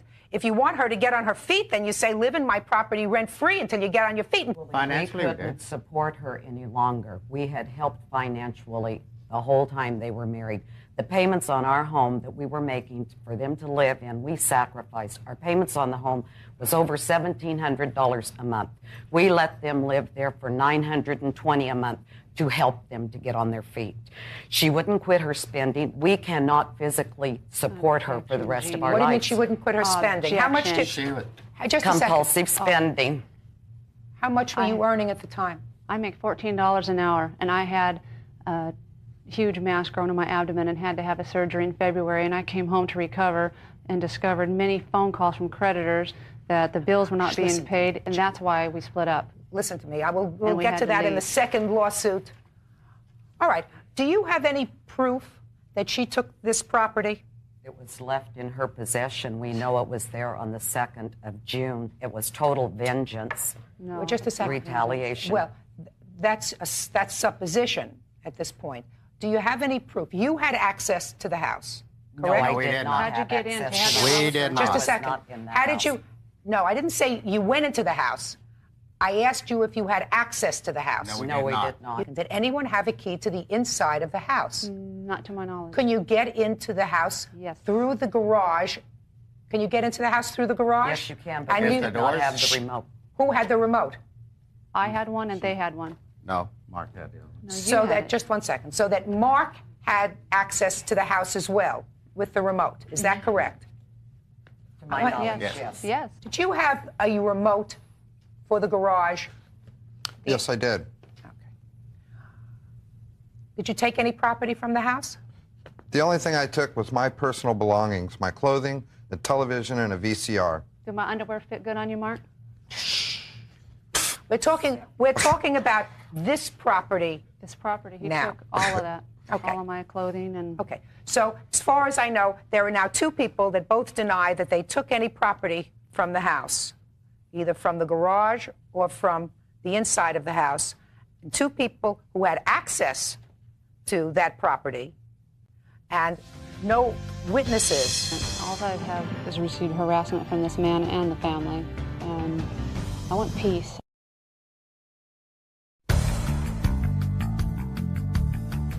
Lisa Hanna's in-laws threw her and her kids out of the house when the marriage to their son busted. Michael and Jean Hanna say she stole stuff. She says not. We're going to put this case aside for a moment because now I have a second suit by you against him. Is that correct? Yes, ma'am. Would you two have a seat, please? Sir, listen to me. You are the defendant in this lawsuit. So you stand over there. You come over here because... Does my dad come over? Well, he can sit there for a minute if I need him. All right. Mrs. Anna, you filed a lawsuit for something, and I don't know what, against your husband. Tell me why you're suing him, what you want the court to do. I've filed for harassment. All I have is received harassment from this man and the family, and I want peace. I want my kids to be able to live in peace and not be jerked from one house to another. When I go to a place to pick my kids up, I'd expect him to be there and giving my kids in peace. I'm tired of it. My kids deserve peace, and they deserve security, and I'm just tired of it. I want freedom from all his harassment at my job. I have letters from physicians, from coworkers on the switchboard, him calling and threatening everybody, along with myself. I've got it all right here. I'm tired of it. I'm tired of all of it. I'm tired of the mental stress, the physical. I'm tired of losing my wages. I work 2 jobs, day and night, to support and pay rent. I'm tired of it. I get nothing from this man, and my kids deserve. How did your kids wind up with their father? They are living with him now. He took them November 1st from Nicholas's new school. He just started a new school. He went there, took him. Prior to November 1st, the children were living with you? With me, yes. Is that right? Yes. No. Yes. They were with her for 3 weeks, Your Honor. And ever since the divorce had started, she took the children to her. You left the house in May. Right. And the children remained with her in May. Right. Now. Until she left the house. When she left the house, which was sometime in July, is that right? Yes. when you were evicted. Yes. What happened with the children? They went with me to Escondido to a friend's. Have the children been with your in-laws since the mid-August? Early September, my son was going to be starting school, and they wanted to spend time with Nick before he started school. As much as there's animosity, it doesn't matter. The kids don't need to see that, and they have a right to see their grandparents, and I allowed it. From that point on. So seeing their grandparents and living with their grandparents are two different things. Now, Yes. in September, did they go to stay with? They stayed with Mike and Jeannie, maybe 3 days, and then there was a death in their family, or a friend of theirs. So they were tied up, and then I learned that they let the kids go with him. I had no idea that he lived in Laguna Beach. I didn't know where. They were with him for some time. So for the month of September, they were either living with your in-laws or with their father? Yes, to my knowledge. And the month of October, they were living with their father. Is that right? To my knowledge, him or them. Either one. They weren't living with either you. Or. All right. Now, what happened in November? We went to court, and I got them returned and put my son back in school. But now they're with him. November 1st, he took him out of Nicholas's brand new school that he was in. My question to you, sir, is a simple one. Are you keeping the children now in violation of a court order? The officer told me since Don't tell me what the officer told you. The officer is not the appellate court for a family court judge. Lisa, be quiet. No, because she broke the court order. Well, I don't know when you're going to be going back to court, Mr. Hanna, but I'm telling you, if you don't think you're in She's more than welcome violation... to come and get them right now. If you don't think you're in violation of a court order by retaining the children after a period of visitation, I'm telling you that you are. Were the children living with you? Are the children there? Quiet. Were the children living with you for the last 2 weeks? No. The children have been between Mark and us. What do you mean? But step up. Around there. What do you mean between Mark and you? Let's talk about this past weekend. Where are the children this past weekend? With us. Right. And where were the children? Last week was a school week. Where were the children last week during school? Make sure I get the right answer, which is the truth. They were with Mark. Monday through Friday they were with Mark? Monday through Friday. Wednesday. Wednesday night Thursday was the and first Friday, night we they stayed at my parents'. Right. And Mark took Nick daily from our home to Lake All Forest right. to school. Okay. Judge Judy. You folks are embroiled in a matrimonial case. And the one thing that you're losing sight of, all of you, I believe, is that there are only two innocents. And we've tried to protect them, Your Well, Honor. you know, sometimes grandparents interfere by trying to protect them. I have Their grandchildren. well-being is what's I have, important to us. well, their well-being, it may be important to you, but their well-being is not served if they have even one dysfunctional parent. The only time that children grow up strong is if they have two parents that are healthy. And it sounds to me, quite frankly, as if this side is not worried about this side's emotional well-being. And listen, you talked, now I'm talking. And these are my sense impressions that I am able to make after 24 years.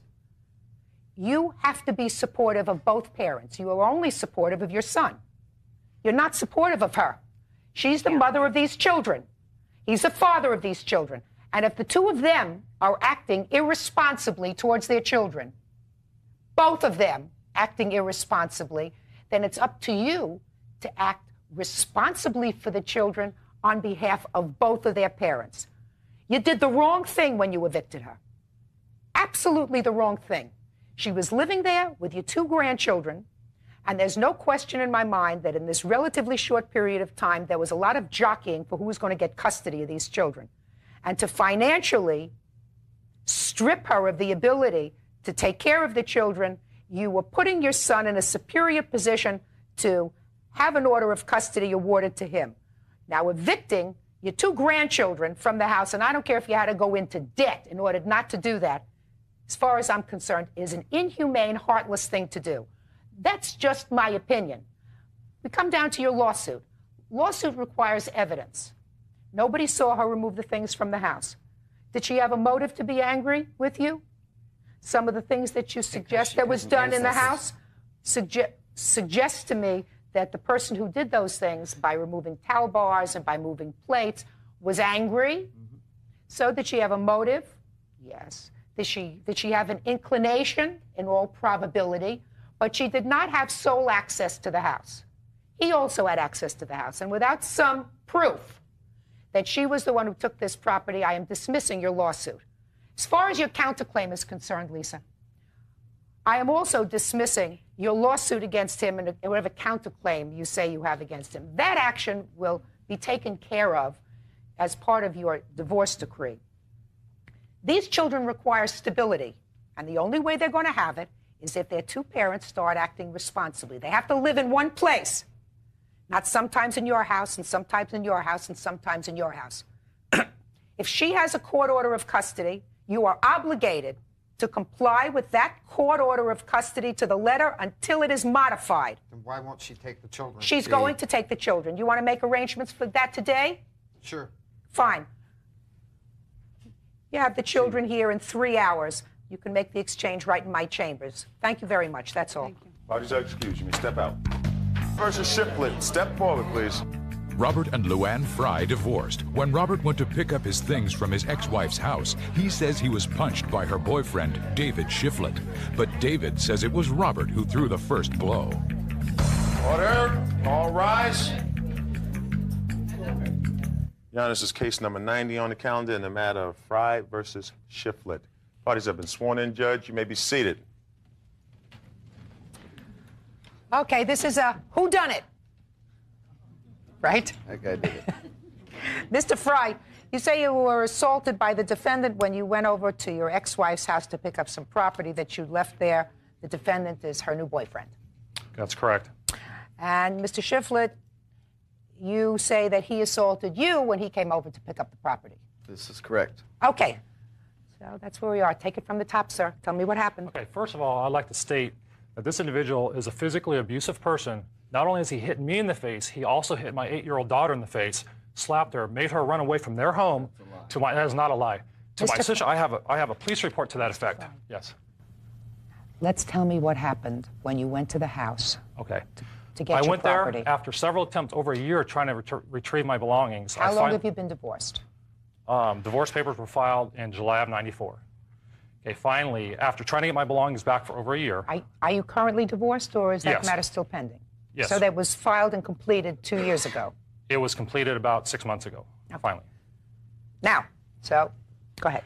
So I arrive at the house. I notice that he's got like 4 or 5 adult males there standing in front of the house drinking beer. I figure they're there to watch over me. That's not a lie. Mr. Shiflett. You're the liar. Mr. Listen, you want to both get out of here? I'm going to throw you both out. We're going to hear this story in order. You first, you second, with no interruptions. Got it? Yep. Perfect. Thank you. Go ahead. Okay, so I arrive there. He's got like 4 or 5 adult males standing in front of the house. They're all drinking beer. He's, there to let me get my stuff back. I go in the backyard, get my stuff.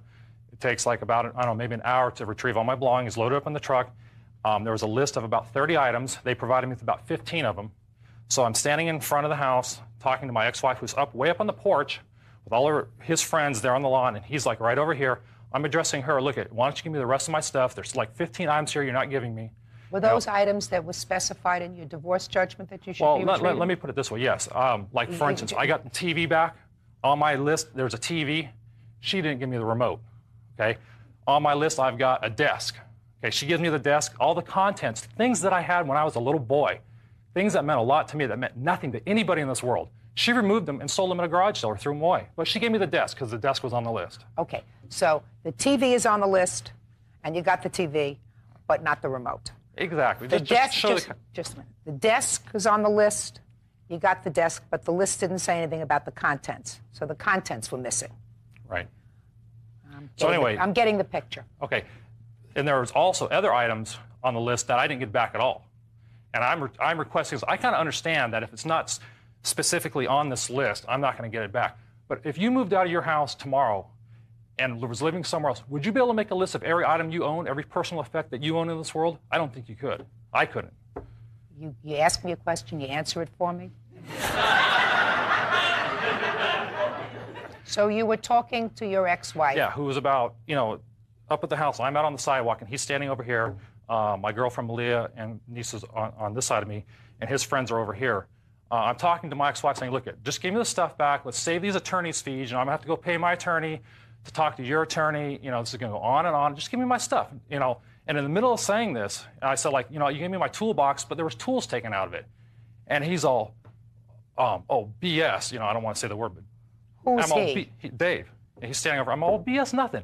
And the minute I look back and continue talking to my ex-wife, all of a sudden he cold cocks me in the side of my face, spins me around, jumps on my back, gets me in a chokehold for 45 seconds, picks me up by my throat. We go to the ground.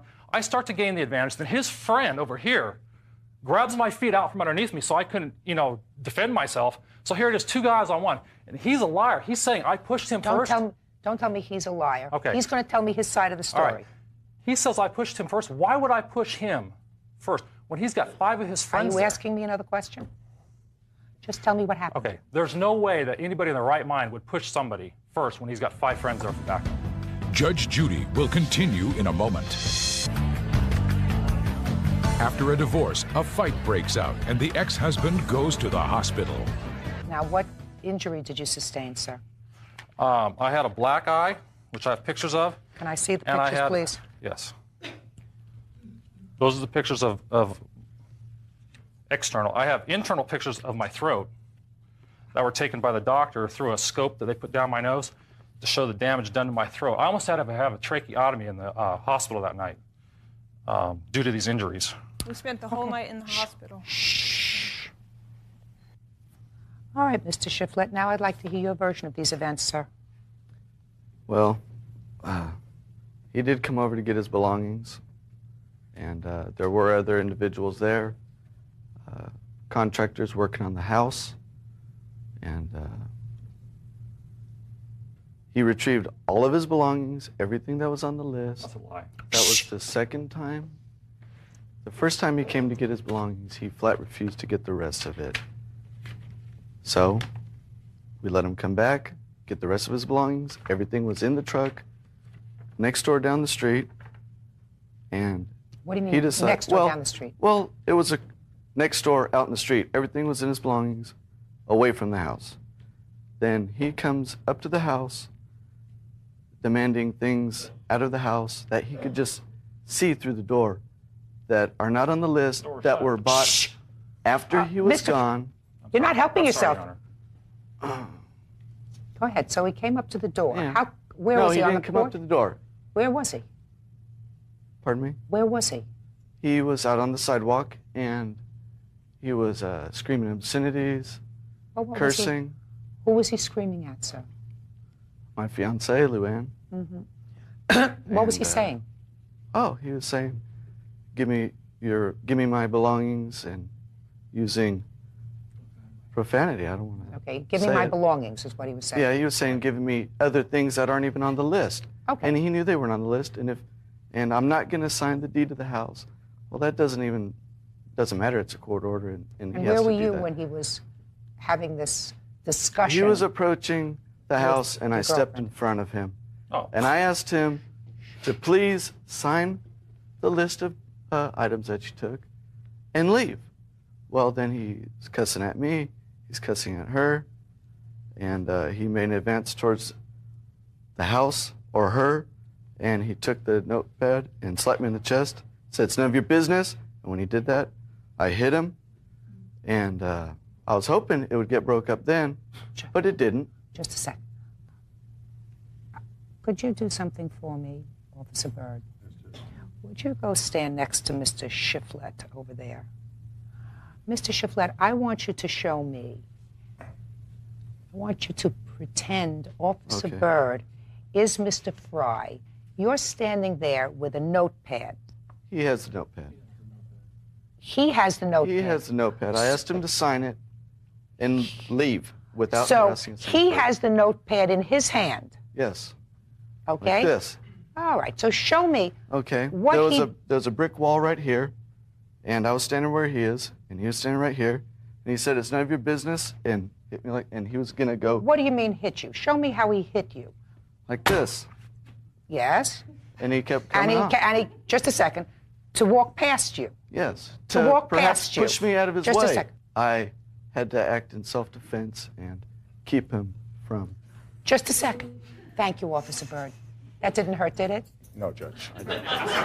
Judge Judy will continue in a moment. He harasses us every time he picks up the children.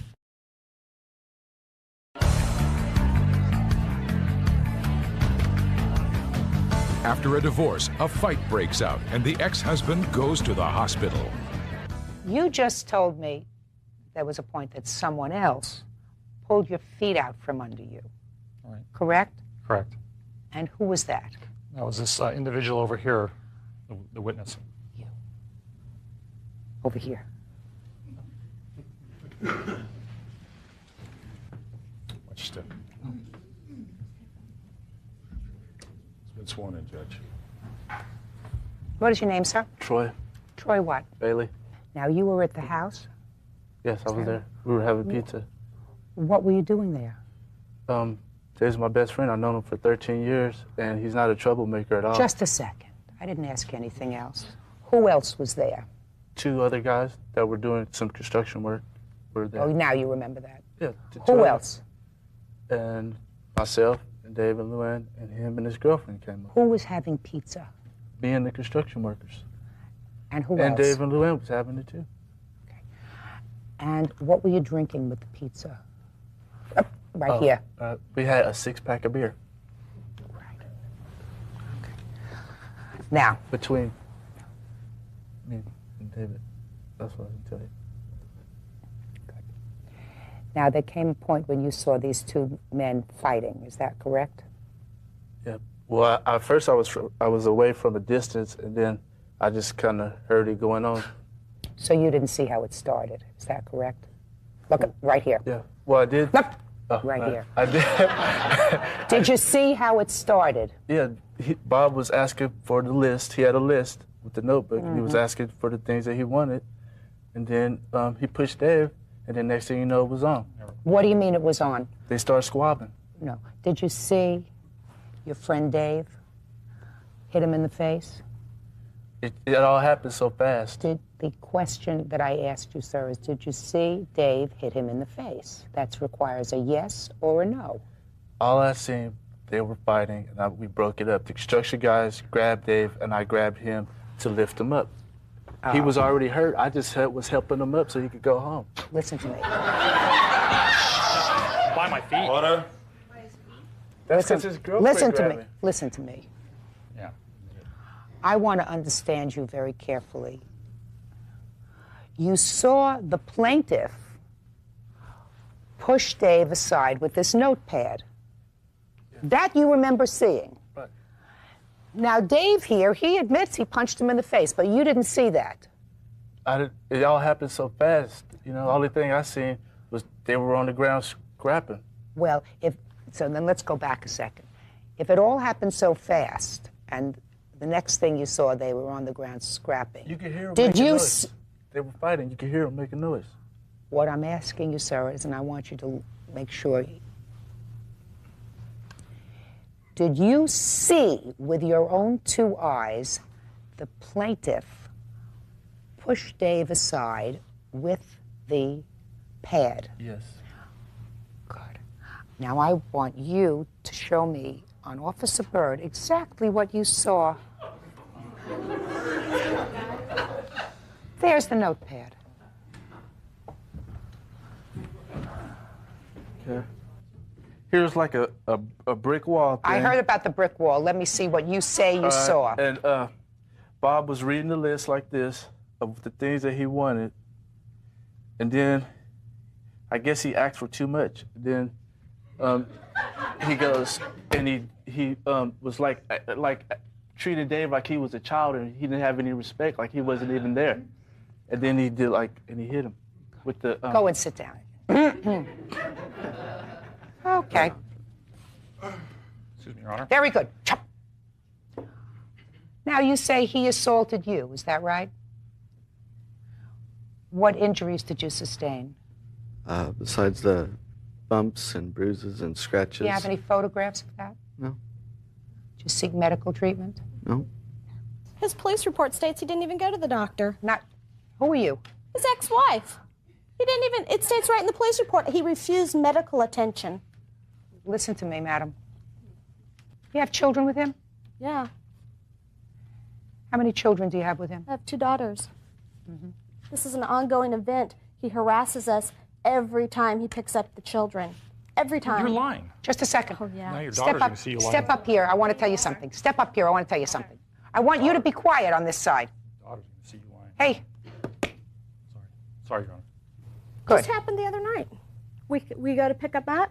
His girlfriend comes out, starts yelling. Well, you know, I'm going it's to constant. handle that aspect of this case in about 30 seconds because it really has nothing to do with this lawsuit. Yeah, it's ridiculous. Well, I know if you're doing that in front of your children, both of you, or either one of you, then you're both ridiculous. And you're both being very unfair to your children. And I have a feeling that you're both being very unfair to your children. Oh, it's sickening. Well, you don't think that you have any responsibility for that? When I go and knock on their door and I go back and get in my car and they have to come out and start yelling and screaming or bring a whole house full of people out and threaten us. They pull up in front of my house all the time. I get phone calls all the time. Sorry, Your Honor. He pulls up with 6 guys in the car with baseball bats. Let me ask you this question. Just a second. Outside. You did it too many times. Outside. He had a desk. It contained items. Right. Where are the items that were in the desk? Look at me. Where are the items that were in the desk? Some of them he got, some of them I tossed out. Okay. So what I want to tell you is this. I knew that some of them you tossed out. And you gave him his toolbox? Yeah, his whole toolbox, mind you. Because he had listed on there individually each and every item that was in the toolbox. Is what you're telling me, I mean, aside from clearly what you This guy did. made a list of even my daughter's toys. That's how well he knew what he wanted. She's ready to rule. Stay tuned. What I'm telling you is he may act childish, but there is no question that both of you are acting vindictively and stupidly with regard to how you're treating your children. Because if he's got to pick up the kids and have problems, and clearly with this gentleman around, he's going to have problems. I tell my daughters to go out. I want to tell you something. If you don't think that you have a problem, I know then there there's is a problem. absolutely nothing that I can do to change that. If what you did was give him back some of his property and say, I'm going to give him a little bit of a zinger because some of the stuff in his desk I'm going to take and toss because I just feel like tossing it, which is exactly what you did. But that has nothing to do with the designed. children. What? That doesn't have to do with the children, though. What? Yes, it does. This And is if a you're person just a who second, took my personally just a second, belongings also. just a second. Yes, it does. And they're not your children. They're not your They're my children. stepchildren. People are supposed to protect their children. Absolutely. Both parents are supposed to protect I've had their to children. Take these children Not hit them. take them from the police from Both him. parents are Several supposed to times. protect their children, but that's not here. I'm not going to be able to resolve that here. All I have to resolve is who hit who first, and there's no question based upon what I've heard today that he hit him first, and it was unprovoked. He's constantly provoking with his mouth. Sit down. Constantly. Sit down. Totally unprovoked. He threatened me He can take- nights before he came to the house. He came 3 nights in a row to the All house. right, listen. I'm going to suggest, sir, that you do the following, because I can't leave this case without trying my best to do something to protect your 2 daughters, and yours too, from both of you, and from him too. I think that you ought to try to go back to the Superior Court that granted your divorce and try to have either a mediator or a judge fix a neutral place where you pick up and return your children. Yeah, I've It's written absolute. letters to get him back in court, and it don't work. Well, I want to tell you something, madam. I would try to stay as far away from you as I could, too. Now, there is no question based upon the evidence in this case, even the evidence acknowledged by the defendant, that whatever action that the plaintiff either took or may have taken with regard to trying to move him aside with this notebook or pad of items that he was coming to retrieve did not in any way, shape, or form warrant the response, which was a vicious, unprovoked assault that caused physical injury that I saw. What were your medical expenses in total, sir?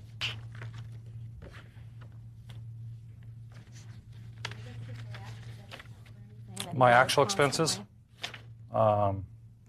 this is including lost 4 days of lost wages. It was $2,097.74. How much? $2,097.74. Judgment of the court is for the plaintiff in the amount of $2,097. Thank you very much. That's all. Thank you. Excuse me. Step out. Judge Judy will return in a moment. Kennedy versus Belson. All parties on Kennedy versus Belson. Step forward, please. Rana Kennedy teaches yoga, but today she wants to teach Janice Belson a $600 lesson. She wants the money back for an apartment she never occupied. Order. All rise. Order. Judges number 7 on the calendar in the matter of Kennedy versus Belson. Parties have been sworn in. Judge, you may be seated. Well, according to your papers, you two gals met about a year or more ago at a shoot for a yoga video tape. Is that right? Yeah. You are an actress and you're a photographer. Became friends. Then there came a time when you decided to rent her apartment. Yes. Went over to her apartment, gave her a $500 deposit, and then decided not to move in once you deposit back. Is that about this case? Yeah. That's about it? That's it. Well, so, had you stayed in her apartment before? No, I hadn't. You'd never stayed there? No. Had she stayed in your apartment before? Yeah, she stayed there for about 2 weeks. Shortly after the shoot, she stayed at my place. You had never slept in her apartment before? I mean, according to your never papers... spent the night there. Never? Never spent the night there. So why did you decide to move into her apartment, to rent her apartment a few months ago? Basically, I'd just broken up with my boyfriend, was really desperate, and had no place to live. No place to live. So you called her? I called her. We were casual friends. We had some people in common, and, you know, we'd done this photo shoot together, and... Well, you had to be more than casual friends to call her and ask her to No, I stay didn't in have her a place to live. I needed to move out right away from my boyfriend's place. So what did you do? Yeah, so I gave her a call, and she said, "Oh, please come over. I need the money. I really need. You're an angel. Come over." And I came over, and I looked at her place and thought, "Okay, perfect." And that's, well, you had been there before. I'd never been there before. I went over to look at her place. No. Listen to me. Listen to me. You just told me 2 seconds ago that you had never slept there before, which means that you had been there before. I had never slept or been there before. Now it's never slept or been there before. I had never slept or been there before. The reason I went over there was to look at the apartment, check out the room. I'd never been there before. Okay, go ahead. So I went over there for the first time, saw the place, thought it looked cute, it was nice, needed a place to stay, gave her $500, spoke to her roommate that was presently living there, and basically decided not to move in there after I'd spoken to him and, you know, realized how far it was from where I do yoga every day. I drove home from that place, it took me almost 30 minutes to get to the place where I have to go morning and evening, where I teach yoga. And how much after you gave her the $500 did you The next day. The next morning. The next morning. I called and I said, "Janice, I'm not going to move in." Okay, let's hear your side of the story. Well, back then when we were working on the Kathy Smith yoga video back in May of '95, both Rana and I shared a lot of, conversations, and I told her I just recently moved into a beautiful 3-bedroom duplex. I also had shared with her some traumas. She had shared some personal traumas that she had. I explained that I was very reluctant to get a roommate, a stranger, because I just had a $300,000 plus theft back in Idaho, and, described my place and whatever. When she called and told me that she needed a place to stay, in early September, she called and asked if anyone was living in her old room. I said that my roommate was unsure of Totally this. made up. Listen to me. Don't interrupt her. Okay. Can't believe this. She wanted to know if anyone was in the old room. I told her that somebody was there who did yoga. It turned out that she knew Barry. He was a friend of hers from yoga. She said that he was a good friend and to please see if he could move out by October 1st. That's when she needed a place. I said that I would do that if she was sure that she wanted to move in because, it was a source, not a huge source, but it was a source to share the income of the apartment. I told her that I would ask Barry if he needed, I told Barry that I needed to know if he was moving out by October 1st, per her request. I had told the roommate to leave. There goes my $500 from the roommate. She said, here's $500. I said, this is like, that's where she got the word angel. I said, you're like an angel. I said, I need $500. I said, I have an unexpected emergency. This is great. Gave her a set of keys. Out she went. Then Did she give you a set of keys to the house when you gave her the $500? No, she didn't. According to your papers, yes, you say that she called you on 3 different days after she had given you the $500 deposit. Right. And left messages on your machine. Right. Do you have the recorded messages with you? Yes? Yes. That she, And left, I have on, the recorded that she left on your machine? Yes. On those 3 days? Yes. Well, I want to hear those because, you know, sometimes it's difficult to tell who's telling the truth and who's lying. But if there is a tape, Bert. Okay, now the only one, I'm a little embarrassed because we got to go punching forward. I mean, I don't want you to hear, you know, all these other crazy people calling me, but I do have them, and I think it's... Well, I want to, listen to me. Yeah, it's okay. Listen to me. I have 2 diametrically opposed stories. I have one who says that I called the very next day after I gave you the $500 and said, I don't want the apartment. You say it wasn't until several days later. I want it. That's clear. So far, correct? So far, is that correct? You say it was the very next day. She said it was at least 3 days later, and she has proof of that in recorded messages that you left. Fine. Okay, and so you're positive of the... just a second. Listen to me. You are positive of the truthfulness of what you told me, that the very next day you called and told her that you changed your mind. The very next day, I told her, I spoke to her on the phone and told her, Janice, I don't think I want to move in. And I want to know if you, the next day she told me that she had taken the money and spent it. The answer is either yes or no. Yes. You're saying that you called her the very next day, so there would have been no reason for you to call her the day after that. I had to call her every... No, the day after that, and say that you were a little nervous about living so far away. It's a big step. I want to try living there for a month. You don't remember leaving that as a message a couple of days later? No. Tapes, please. We have a mechanism to play this? Your Honor, I have a question. Okay. And I'd like to introduce Rick as a witness who served her. But you have a question. I have a question. My question is, as far as the validity of me living there for 2 weeks, now, let's say you come to court and someone brings up a whole entire story that never happened, okay? And as far as going on that, and I mean, I'd like to investigate that a little bit more. First of all, I want to know somebody who said I ever lived there, who's seen me. She says you live there. Right. Her daughter, somebody. Just a minute. She said, I haven't seen her daughter. She says you live there. You say you didn't. So I want to know, for instance, I mean, if you want me to call a witness, Rick, who, has known me now for, 10 years, have I ever lived in her apartment? I have records of where I've paid rent. I mean, you didn't pay me any rent. You just lived there. Where I've paid rent, Listen to me. I'm going to listen to this tape. I have 2 people who tell me 2 entirely different stories about something that may be able to be resolved, which gives me some idea of the veracity of both parties.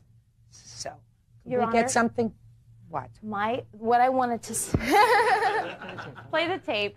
I verbally told her I wanted to move out the very next day. Well, you would not have, madam, you would not have verbally told her that you weren't moving in the very next day, and then 3 days later or 2 days later called her and said, I only want to stay there for a month. That would not have happened. That's totally inconsistent. She says that that's on the tape. I want to hear it. Could I please? We'll take a recess? Yeah, we'll take a recess. Judge Judy continues in a moment. I love living with you.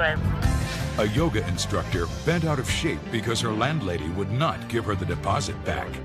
I feel like I'm ready to listen to the Watergate tapes. All right. Can I listen to this, please? Yes, Judge. You have a tape?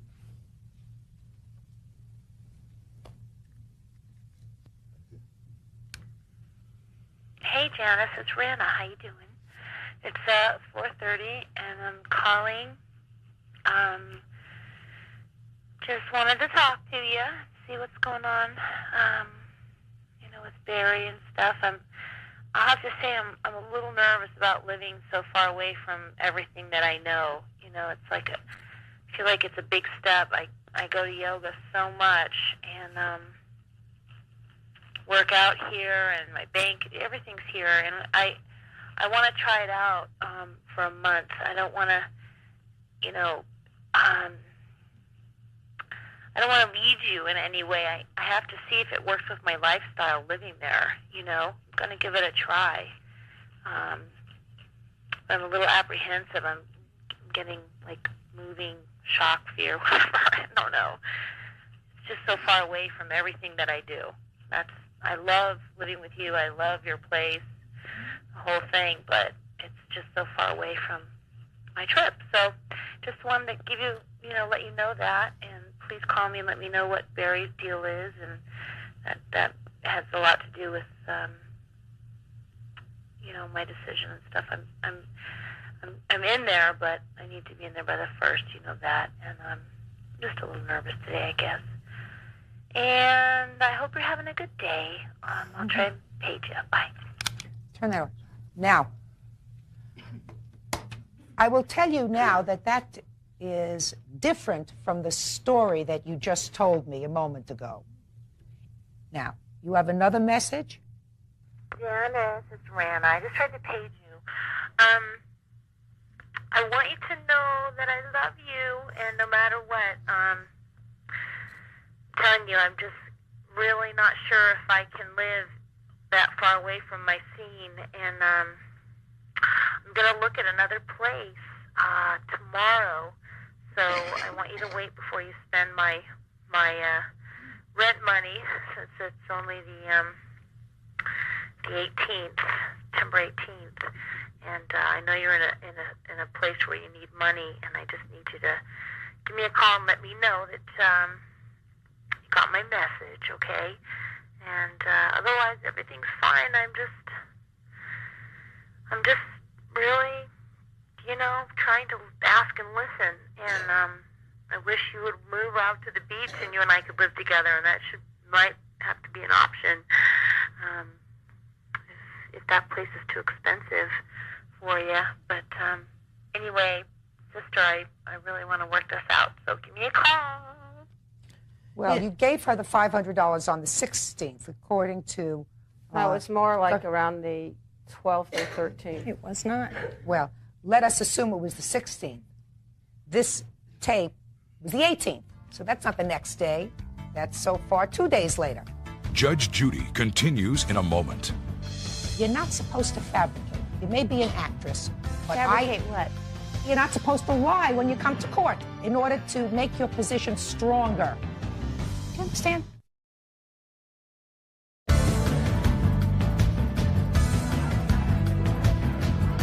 A yoga instructor bent out of shape because her landlady would not give her the deposit back.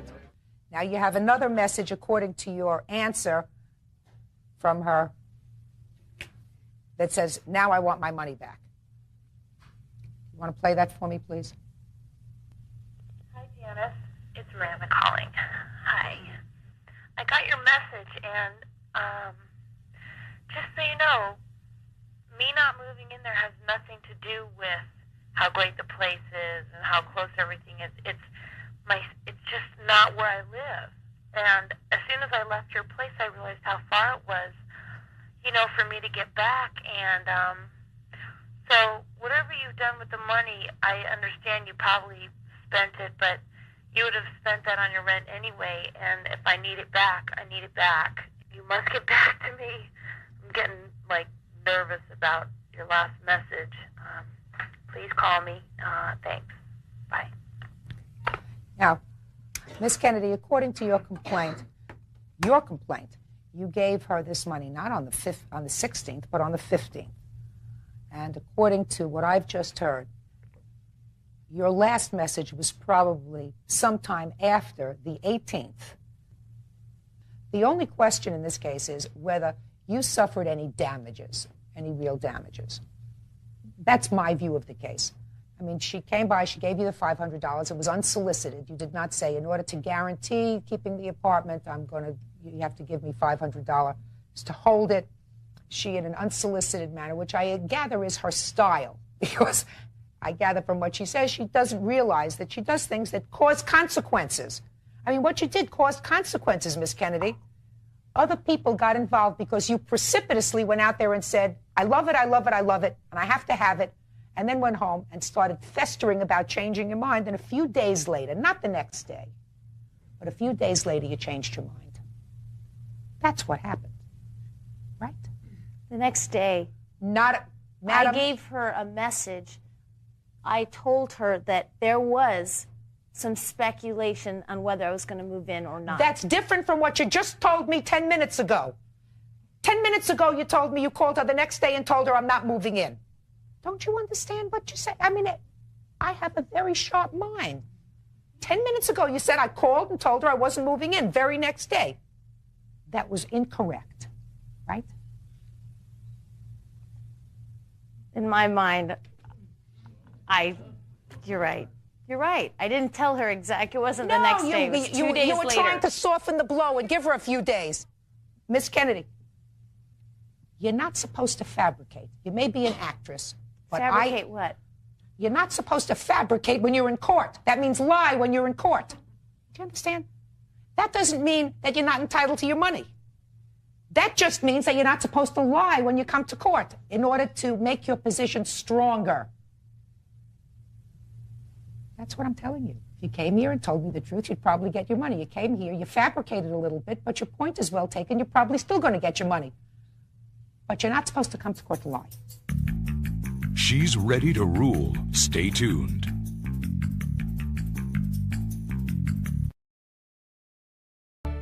I don't believe that you suffered any detriment as a result of what you did, except a lot of aggravation. I think in all probability, your tenant Barry was going to move. I certainly think that even in that 3 or 4 day period from the time she first gave you the $500 until the time she in fact changed her mind, if Barry was going to stay and he was on a monthly basis, you didn't have a lease with him, is that right? Is that right? Yes, a yes or no? So he could have moved out at any time. So she created some difficulty with Barry over this. It was a loss financially. He left because Well, of the I know argument he left, that was but there was pursued. listen to me. You could have said to Barry, if you're going to stay, Barry, she's not going to move in. I did. And he said, you know, it doesn't really make Listen. any difference. I like her. Listen to me. She's entitled to her money back. I'm sort of reluctant to do that because I don't think she was truthful with me. But based upon everything, including a sense of fairness, you have to demonstrate to me that you suffered some economic loss. And I don't no economic loss that I lost my roommate?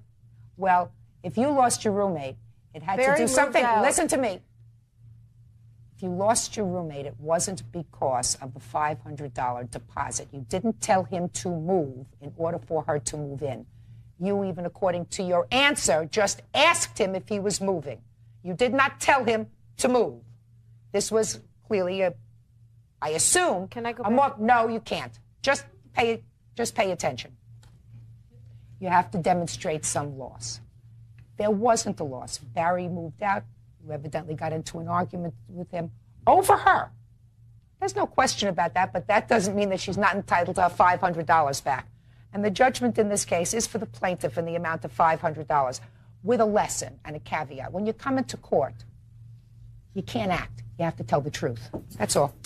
Bodies are excused. You may step out, please. Judge Judy will return in a moment.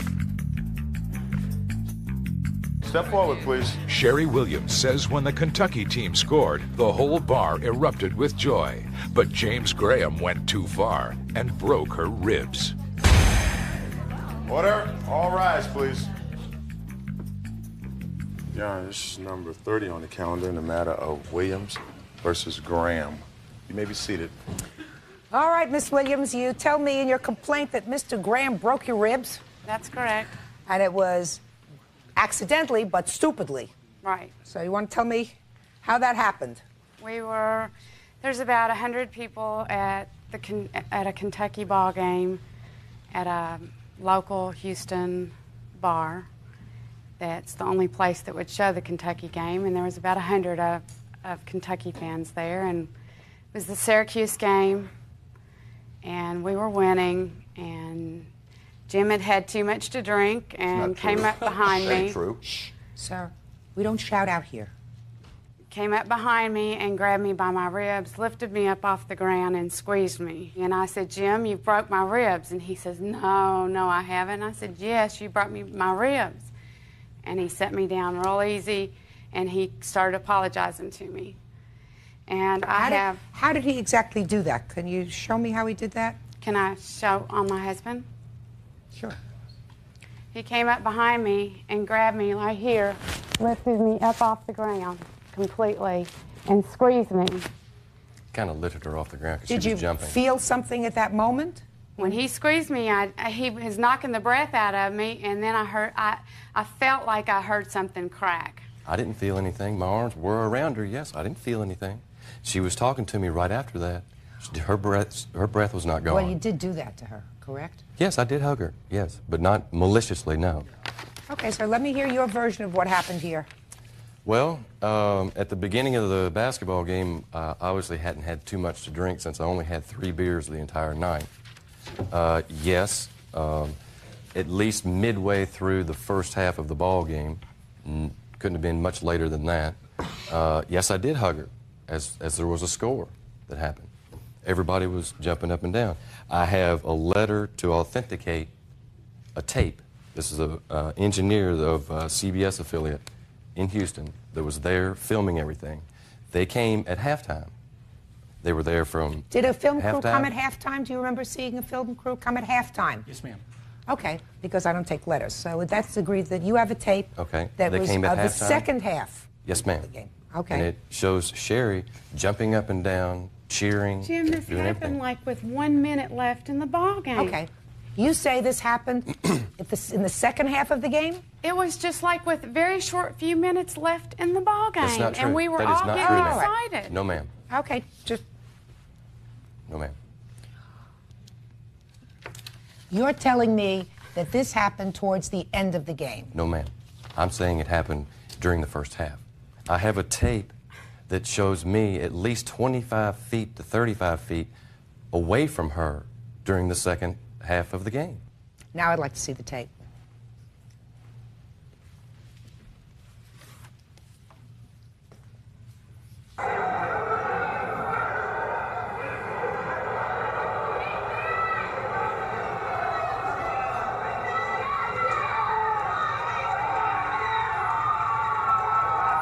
I'm over here.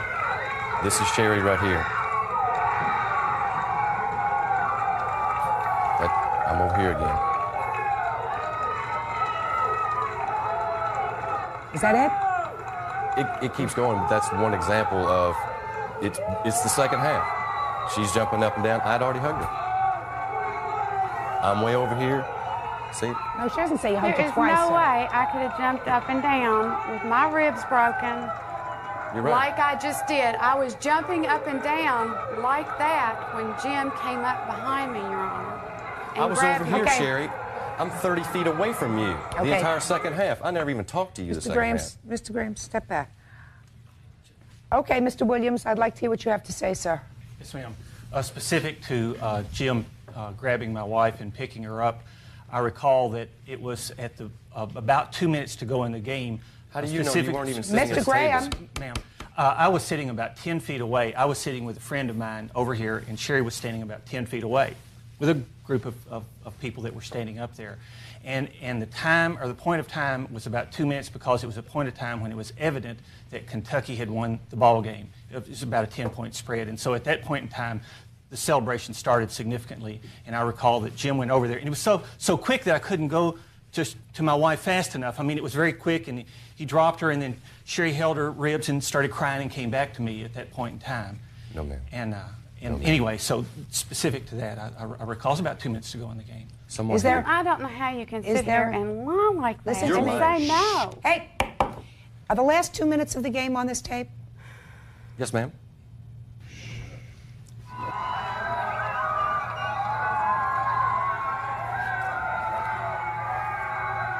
You want to point out something to me? It's when they knew they won. Everybody was jumping around. My ribs were already broken at this point. I was at the table. But I wasn't at the table. I'm not even back there. Jim, you're the only one that grabbed me that night.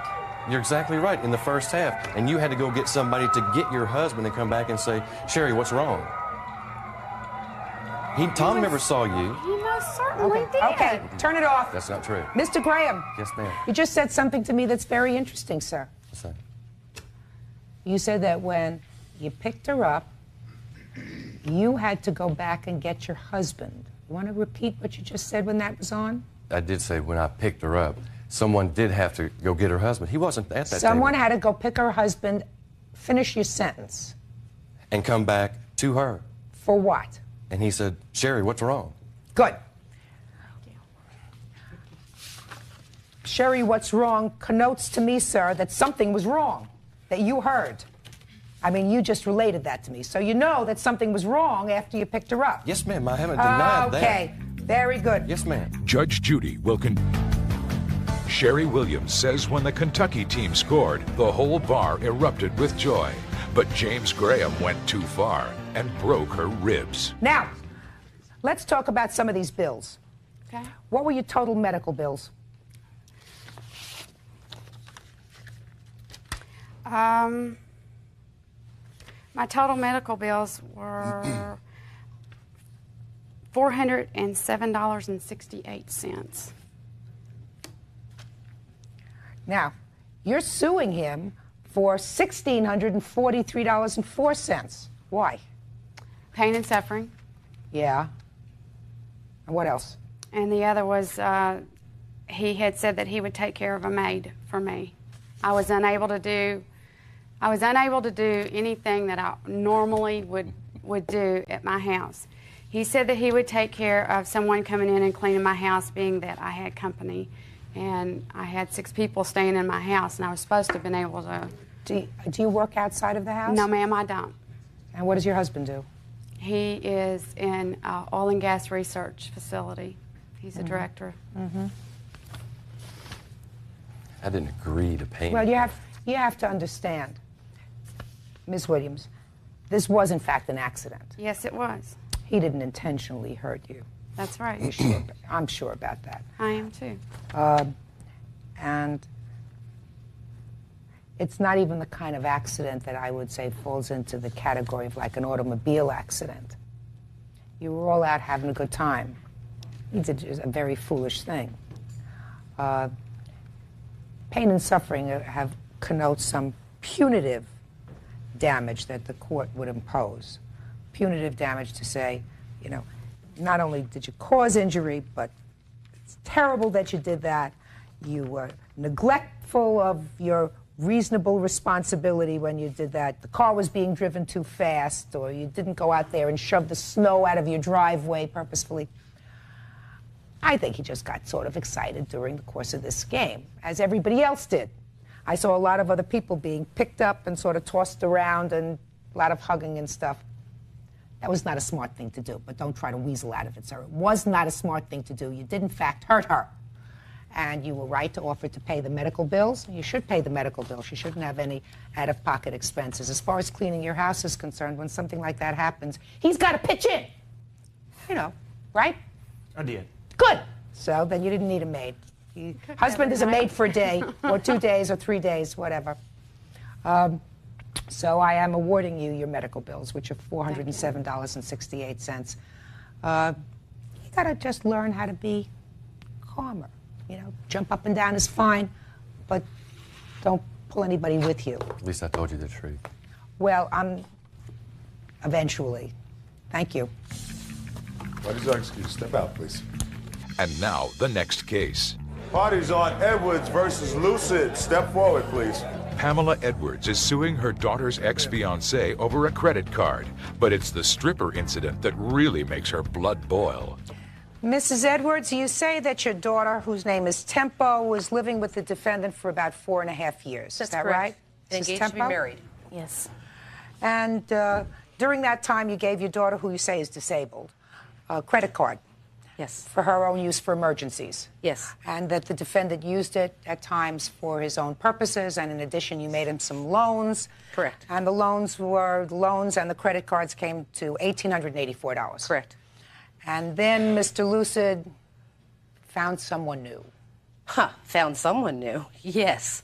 Or a variety of people new? No, he was working at a strip club in the Valley, came home after 4.5 years, told my daughter he didn't love her anymore and was leaving, and he was engaged to a stripper at the club, 35-year-old woman who's a mother of 3. So he left your daughter? Vegas. He dumped her. Left her with everything. Your Tempo, what's the nature of your disability, Tempo? I'm a transplant patient, kidney transplant patient, and it failed, so I'm on dialysis right now. Were you working during this 4.5 years? I only can work part-time here and there because I am on disability. My doctor put me on as soon as my kidney failed because hemodialysis takes up a lot of the days, and I can't accept full-time jobs. So who supported your household when you were living with Mr. Lucid? Mr. Lucid did. So he paid all the bills? He paid most of them. I also had an income that did come in of $600, and that paid whatever. $600 a month. A month. Were there any purchases that you made on Mrs. Edwards' credit card that was strictly for your use, like clothes and things like that? There were clothes that that her daughter had purchased for me for work. Well. And for clothes that when you we needed. were running out. Yeah, Clothes that you needed. Clothes that I needed when we were out of. We used it for the gas so that I get her to and from. I was pretty much her sole transportation. Let's talk about your clothes, because your clothes she can't wear. Gas you share. I mean, if you're in the Your same Honor, car. I have the receipts with all the clothes he bought that last time highlighted. Okay. He said he needed a whole new wardrobe. Show them to him. Because when he knows became what at they this are. new job, he had to become manager, and to become manager, he needed pants, shirts, Pants, and ties. shoes, ties, the best. Not the worst, the best. Judge Judy will continue in a moment. Well, tell me about what you think her vindictiveness has to do with this lawsuit. The words were to me that basically I should have left with just the clothes on my back, and everything that we'd put together for 4.5 Exactly how years he came into the should relationship. have gone to her. I would have shredded that new wardrobe and thrown it out in the streets. When we got before he together got and it. I met him, all he had was a bed and clothes. That was That's it.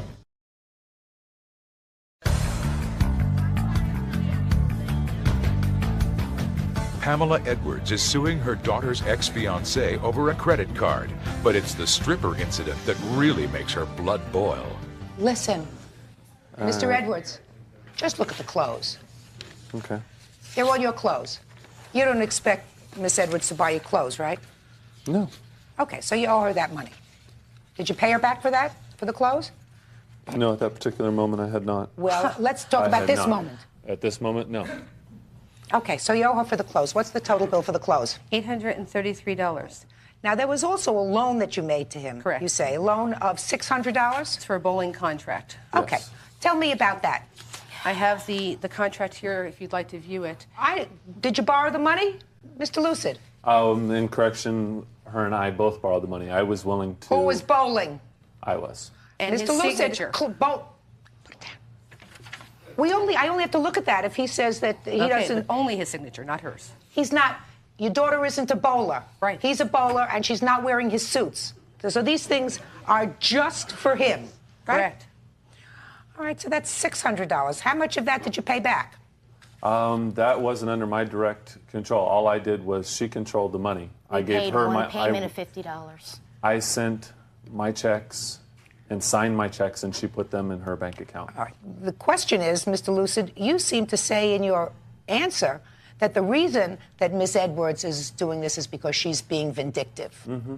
Well, tell me about what you think her vindictiveness has to do with this lawsuit. The words were to me that basically I should have left with just the clothes on my back, and everything that we'd put together for 4.5 Exactly how he years came into the should relationship. have gone to her. I would have shredded that new wardrobe and thrown it out in the streets. When we got before he together got and it. I met him, all he had was a bed and clothes. That was That's it. it. And we split the bed together until I brought And when my he bed left, out. he took the couch, the TV, the VCR, the videos, the fan, kitchen appliances, the Sports cards, with both memorabilia. their names, her ring, her diamond engagement ring. No, I he didn't took it take all. the diamond You engagement took. ring. I threw it You at took the you, golden but you diamond took it. engagement But I didn't buy it. But I didn't buy it for her. Tempo. As she Tempo.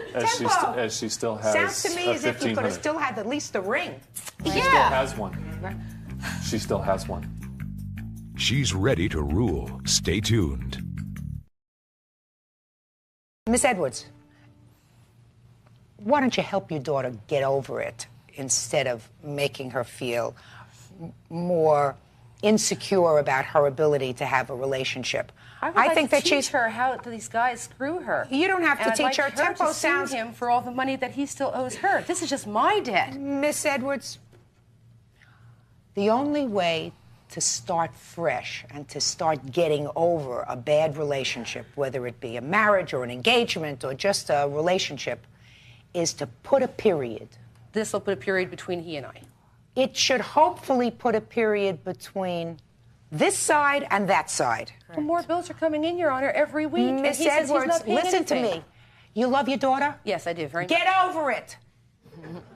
I'm serious with you. Every time you tell her about this, a new bill, or tell her about something else, She's it gotta sort pay of. Listen to me. It scrapes the wound. She clearly is someone who was fragile medically. Correct. You don't want to exacerbate that. He turned out to be not the Prince Charming that she wanted. Con artist. All right. Well, no, I don't think Far so. from it. I don't think so. I think that you live with somebody for He 4.5 cared for me. years. Well, he cared for her. He cared for me for a couple of years. I saw it dwindling down. I saw it. That sometimes happens. Don't take that away from your daughter. Don't make her feel as if he used her. That's not true. That'll only make her feel badly. both agree. Well, listen. Stop talking and listen. Don't you hear what I'm saying to you? If you diminish that sense that she has, that for a period of their relationship, he loved her as much as she loved him, that will make her feel badly. Why would you want to make your own child feel badly? He's going to pay you this money that he owes you. But what you have to do with your daughter is say, put a period, get on with your life. And you're not going to be able to do that for her as a good mother if you keep showing her the bills that you're getting every month for $100 or $200 or whatever it is. It's just going to make it worse. But it is the other way around. She gets them and comes to me and says, Mom, now what am I going to do? I've got a new bill. Tempo. Happens. It happens. I know. Yeah. All right, so you're a lovely-looking, sweet person. I can tell that just from a couple of minutes that we've been talking together. You'll find somebody else. I mean, this lady that he found, that he replaced you with, I'm not so sure whether that's going to turn out to be a whole wonderful, leave it to beaver relationship. I'm not 100% sure of that. Meanwhile, the court's ready to rule. Sir, you owe the plaintiff, let me do my quick calculations, for the items that you use, sir, for your own personal use, that I believe you owe to the plaintiff, I'm awarding her $1,400, and that includes your bowling fee from your bowling league and the clothes that were purchased that you wear on your back, whether to work or to play. Tempo, find yourself a nice guy, right? Don't let your mother drive you crazy. She's hurt.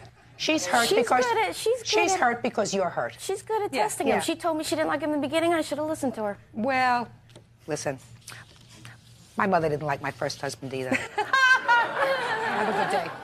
Party's our excuse. Step out, please. Judge Judy will return in a moment. Mrs. Ramos, step forward, please. Deidre Curran loaned her former close friend Barbara Ramos a stereo. She didn't give it back. Order. All rise. Your Honor, this is number 82 on the calendar in the matter of Curran versus Thanks, Ramos. Bird. How you doing, Judy? Good. You may be seated. Okay. You two gals from New York used to be best friends, and you're in a court battle over some stupid stereo equipment. Yes, ma'am. Aren't you ashamed? Yes. They're ridiculous. You had a party in your house? No, she had a party in She had a party my in her house. And you brought your stereo to her house? Yes, ma'am. How long ago was that? It was about 7 or 8 months ago. It was December 12th. So what happened? I went to my stereo system on December 12th. I picked her up at her house, brought her back to my house, put the stereo equipment in my car. We drove to her house. She told me she'd give it back to me the day after the party, which was on December 22nd. You want to pick it up. And I called her many You did times. not call me. I called her. No, I'm going to get to you. I promise you. You're going to have a turn to tell me your side of the story. I called okay? her many a times, and there was always an excuse why I couldn't pick up my stereo system. Why Did it you was call not her the next possible. day? Yes, ma'am. What happened when you called her the next day? When I called her the next day, they were going out. They had no time. This was many a times. How much did you pay for it? I paid $899 for it, and there was a speaker along with it that I paid $159 for. $899, you paid $159 for the speaker? Yes, ma'am. So what happened to her stereo? She did not call me the next day, okay? She was with me the next day. She was staying in my house most of the time, my apartment, excuse me. That's not true. It is so. It is true.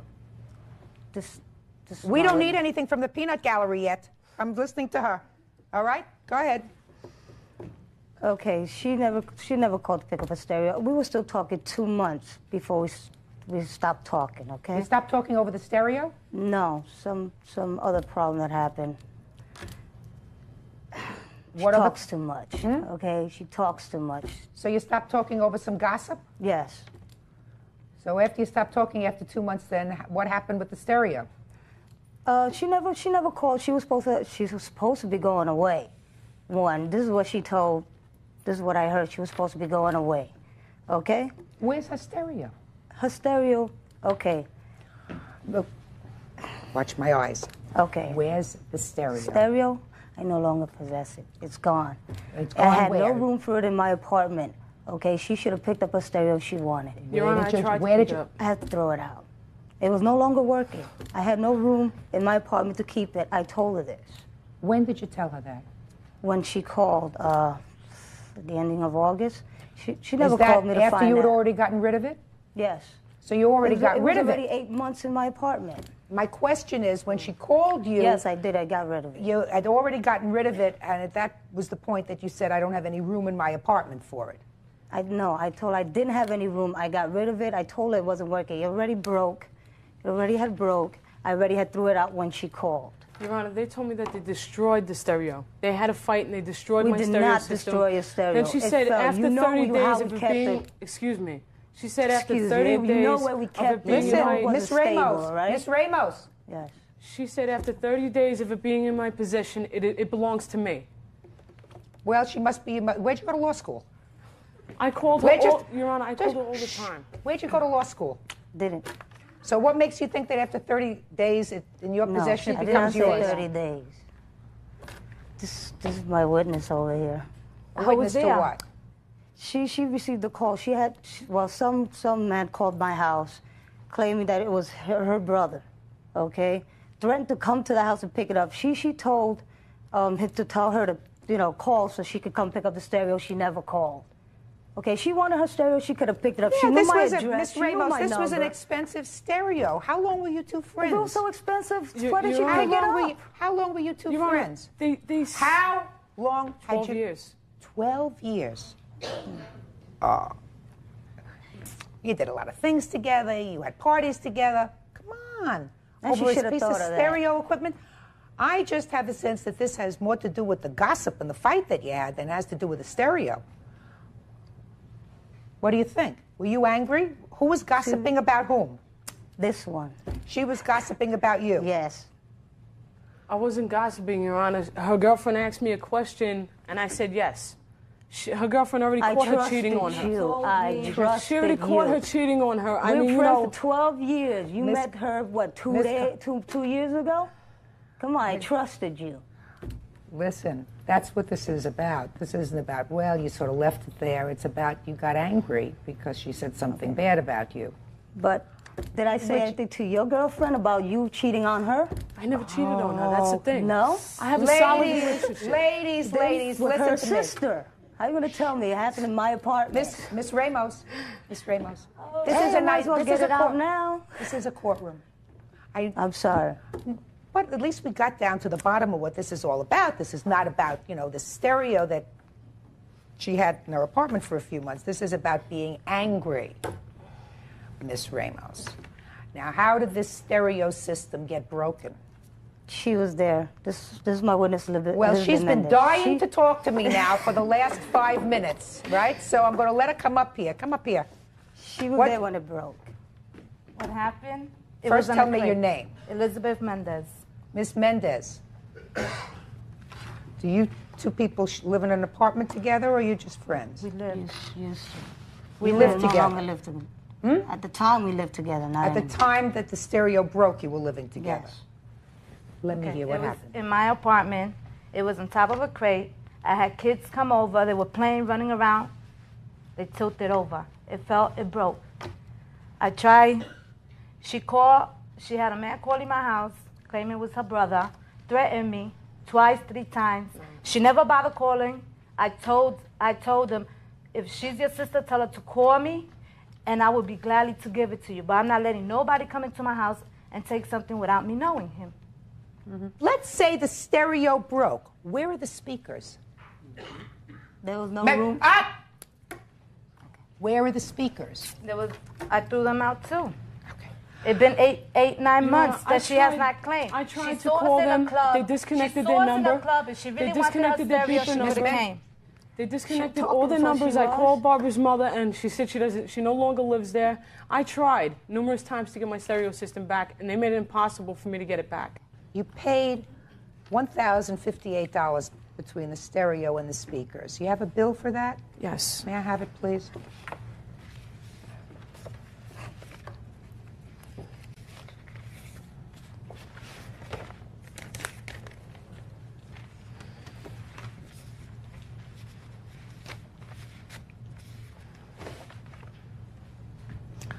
I forgot about the tax. You always have to pay the tax, right? Judge Judy is... Deidre Curran loaned her former close friend Barbara Ramos a stereo. She didn't give it back. Listen to me. I want you to both listen to me very carefully. Gossip always gets people into trouble, even innocent gossip, right? What's my favorite expression? Gossip is the handmaiden of idle minds. You know what that means? If you can't say something nice, don't say anything at all. Period. End of discussion. You've been friends for a very long time. You know, that's not an easy thing to come by, a friend that you've managed to maintain for 12 years. I don't know if you can ever be friends again. Be ashamed if you couldn't be, you know, because this wasn't a fight over a stereo system. This was a fight over being offended. I don't know what you did with the stereo. I don't think I got the whole story, Miss Ramos. Doesn't make any difference whether I got the whole story, Miss Ramos, or not. You borrowed the stereo, whether it broke, whether it broke on purpose or by accident, whether you threw away the speakers because these probably tremendous speakers couldn't fit in your apartment anymore. I have reservations about. You owe her $1,148 with tax. And the judgment in this case is for the plaintiff in that amount. Thank you very much. Party Judge, you step out, please. And now, the next case. Party's on Gould versus Holmes. Step forward, please. Jack Gould and his ex-wife Kristen Holmes had a bitter divorce. He says she got the minivan and he got the bill. You folks were married when? We were married in June of 1992, I believe. That's incorrect, Jack. When were you married? August 8th, 1992. No wonder you. By a couple of months. No wonder you're divorced. When were you divorced? The official divorce papers are dated March the 1st, 1995, and we separated in March of 1994.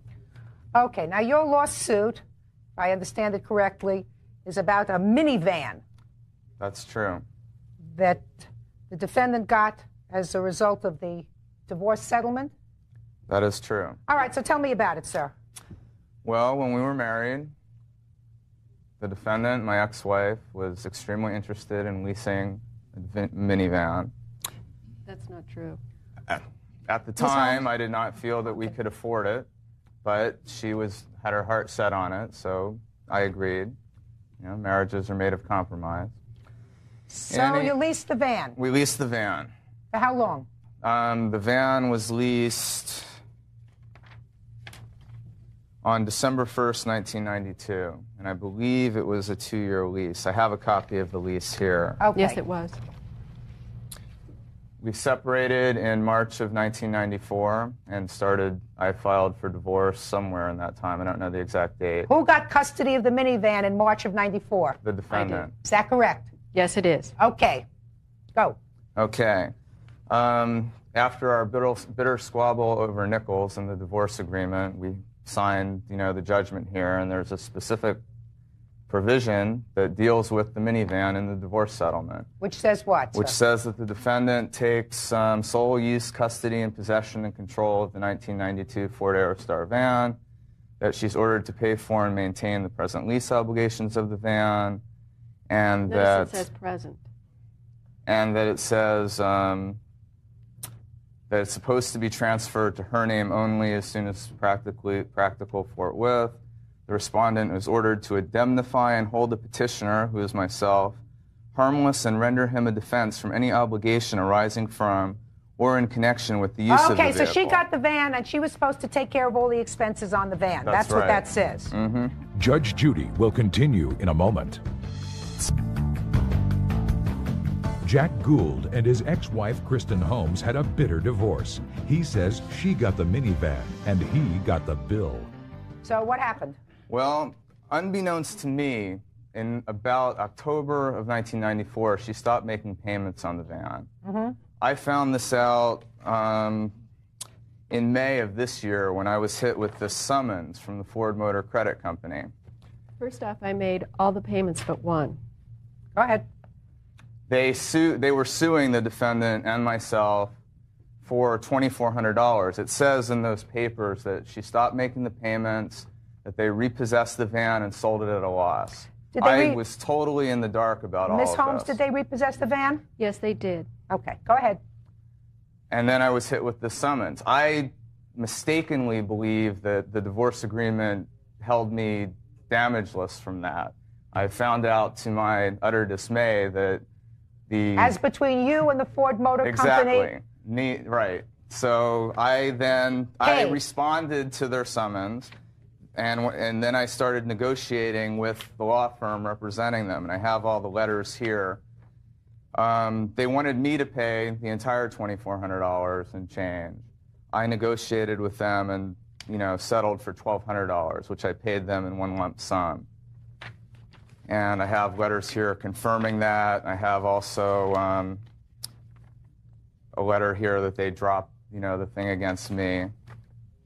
Also, I had to, pay filing fees for the response to the summons. So you paid $1,200 and you want her to pay you back because she's supposed to, under your judgment of divorce. True. In addition, my credit has also been severely impacted by these shenanigans. I have a copy of my TRW. And you can see, there's a big ding, and it says... You should see mine after the divorce from you. Before the divorce, your TRW was a mess. You never met a credit card you didn't max out. Ms. Holmes, I'm going to let you tell me your side of the story in a minute. There's my TRW.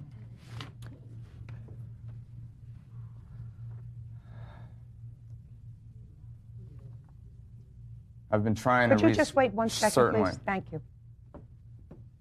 Okay. Ms. Holmes? All right, Your Honor. Looks like you owe this money. Well, I would like to say this first. He, for starters, is the main signature on the lease of the contract. During the marriage, I supported him while he went to school. I worked solely through the marriage.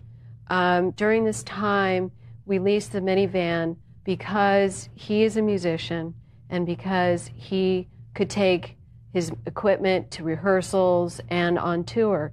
He went on several tours in the van. He drove to all places on the van, and we were 14,000 miles in excess miles. I had become very, very ill, and I was unable to work because of that. I was 20 pounds less than I am now. And the suit with Ford was due to excess miles. And at 8 cents a mile, that adds up.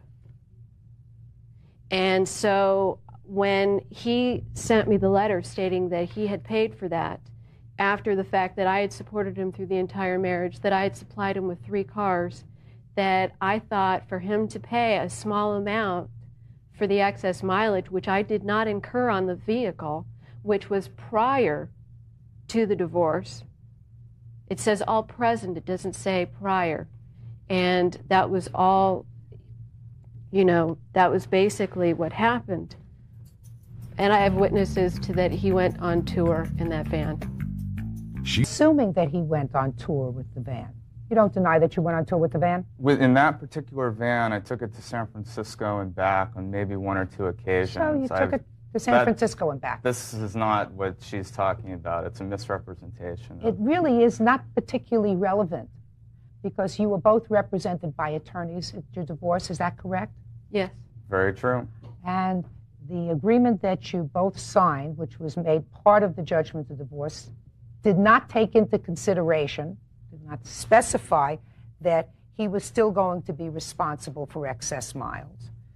It's a relatively simple paragraph with regard to the car. It says you get the car, you take care of it. And you have to take care of it because that's your contractual obligation. Whatever went on before was finalized on the day that you signed these papers. You understand that, Ms. Holmes? Yes, I do. So you understand then that despite the fact that it was bad marriage, bad breakup, whatever, and a very acrimonious and probably very expensive divorce, you were responsible. You were responsible for the van. He paid it, but you have to reimburse him for that. And the judgment in this case is for the plaintiff in the amount requested, which is $1,200. Thank you. Bodies are excused. You may step out. Versus recording. Step up, please. Lance Margle and Sabrina Sandby are angry with their landlord, Mark Ricordan, because he entered their apartment without their permission while they were out, and it left them traumatized. Order. All rise. Yeah, this is case number 56 on the calendar in the matter of Markel Sandby versus Ricordan. You may be seated. You two folks live together? Yes.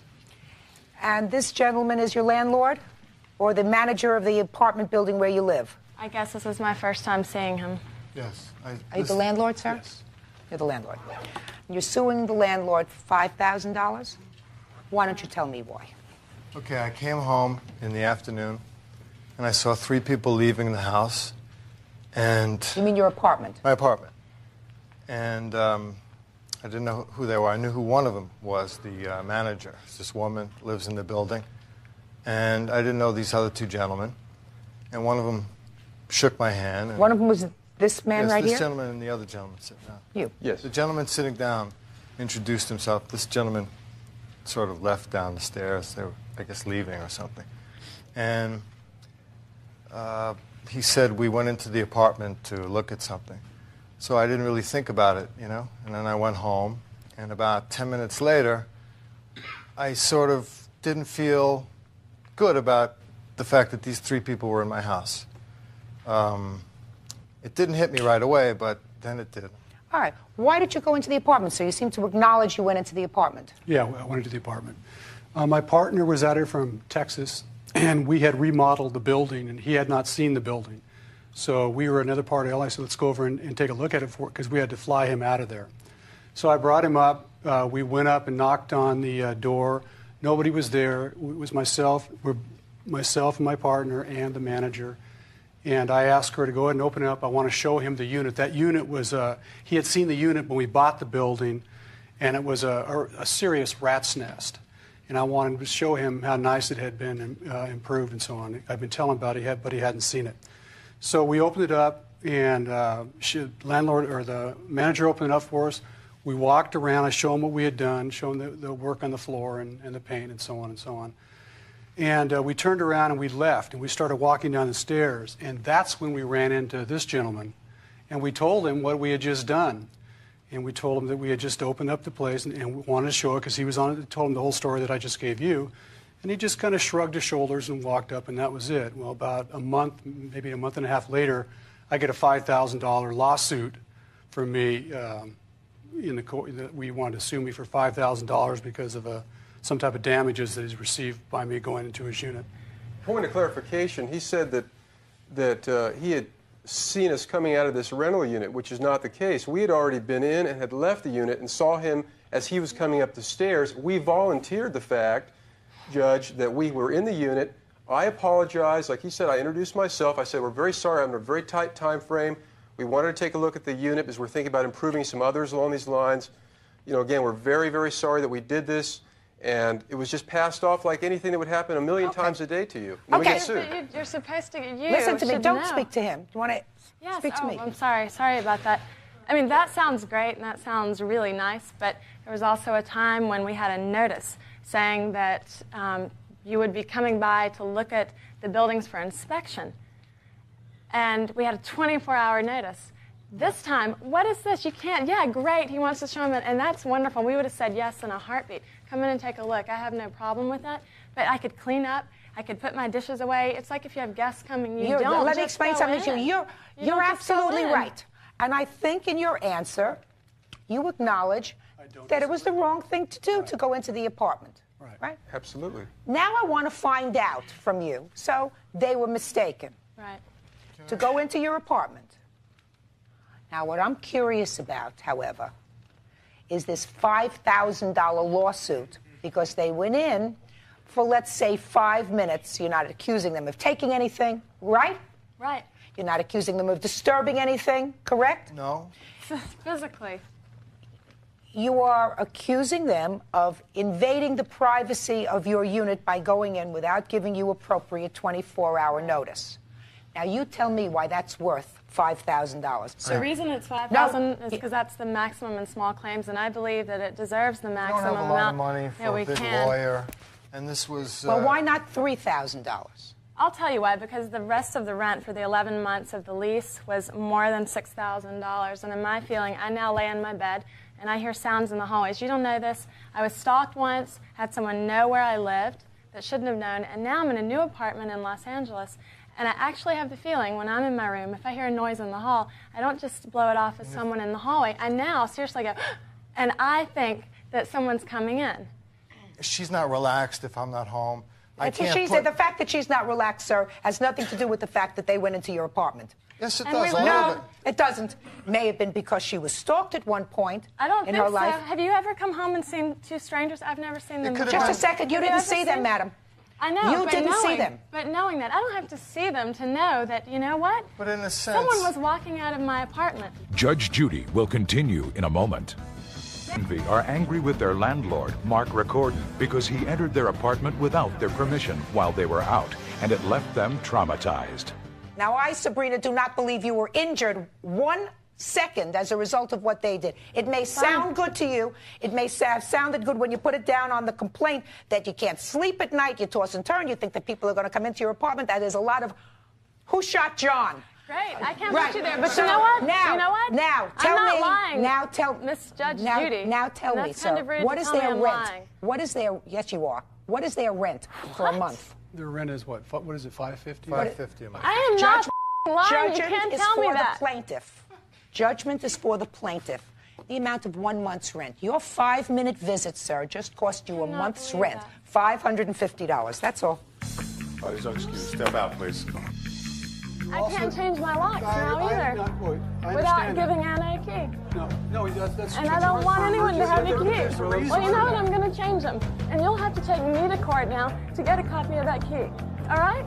So if you want a copy of if you want a key to our new lock, no, I will change. Do you think I want you to change them? You'll have to break my door down, and you're going to have to sue me to get a copy of the key. And now, the next case. All parties on Mershon versus Weber. Step up, please. Violet Mershon runs a singles and dating magazine. She says Dora Weber not only stole her list of lonely hearts, but took her money and beat her up. Dora says she's nuts. Miss Mershon? Yes. You are the owner and publisher of a singles magazine, is that right? That's correct. And it's like a dating service? It's not a dating, it's a publication for singles where they can meet through the publication. Okay.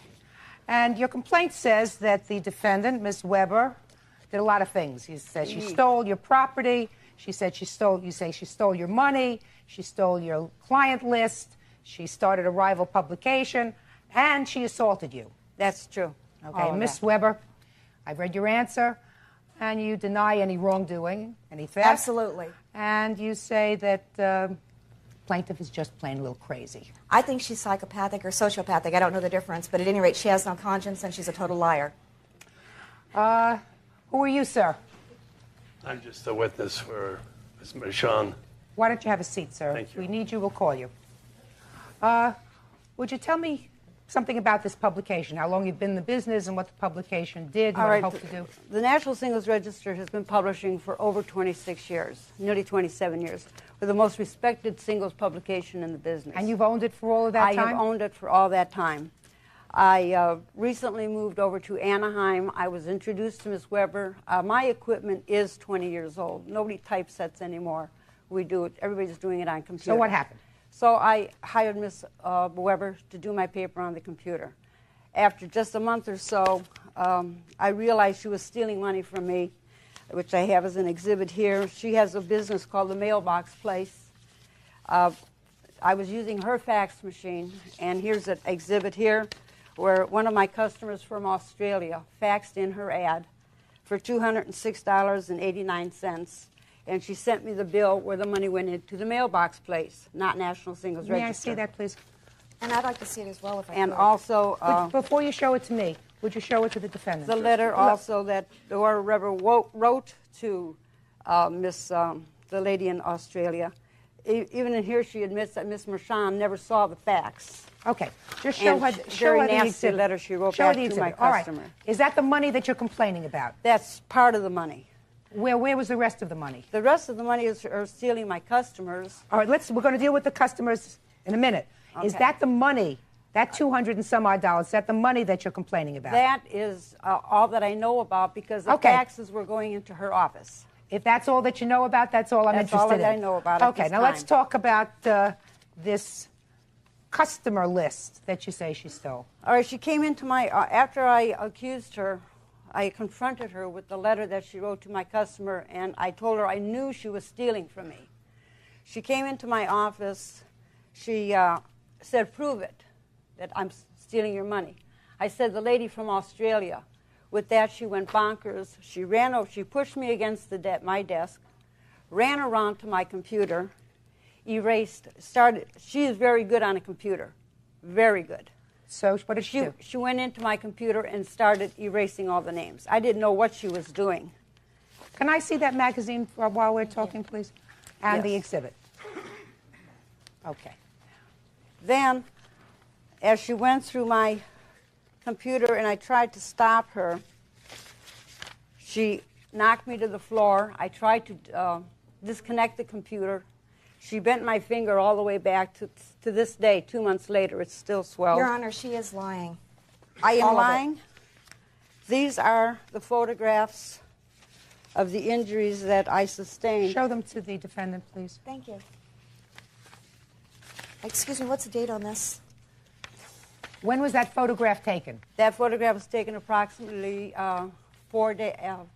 approximately June the 4th or 5th. So, according to your complaint, this incident happened in the This- latter part of May. This incident May the happened 29th. on May the 29th. All right, so that's the assault and the customer list and the erasing. Here's the computer list.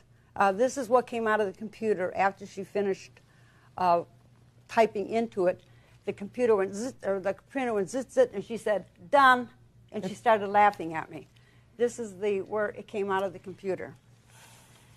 Now I know that she admitted to me that she said, "I have stolen all your names.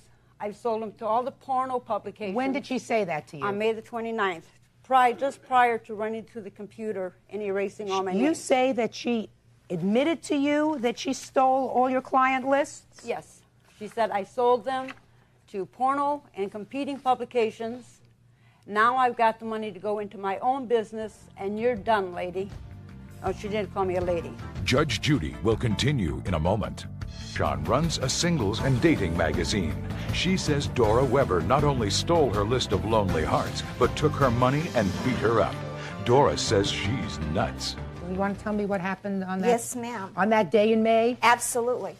On May the 29th, I was sitting in my office, and Vi came into it and says, Dora, could you come over next door? You have a phone call at my office. And I said, I'm really busy on my phone. Have him call me here. She came in a few minutes later and says, Dora, your cat's in my office. You want to come get it out? I said, my cat's here. Somebody else's. A few minutes later, she came in and says, Dora, I can't find my May subscription file. I said, well, it's right there in the file. And she said, well, could you show me? I said, yes, I will. And I was fed up with having her bug me. I walked in, went right to the file cabinet, pulled it up, and handed it to her. And at the time, I was wearing a T-shirt and jeans, nothing concealing about it.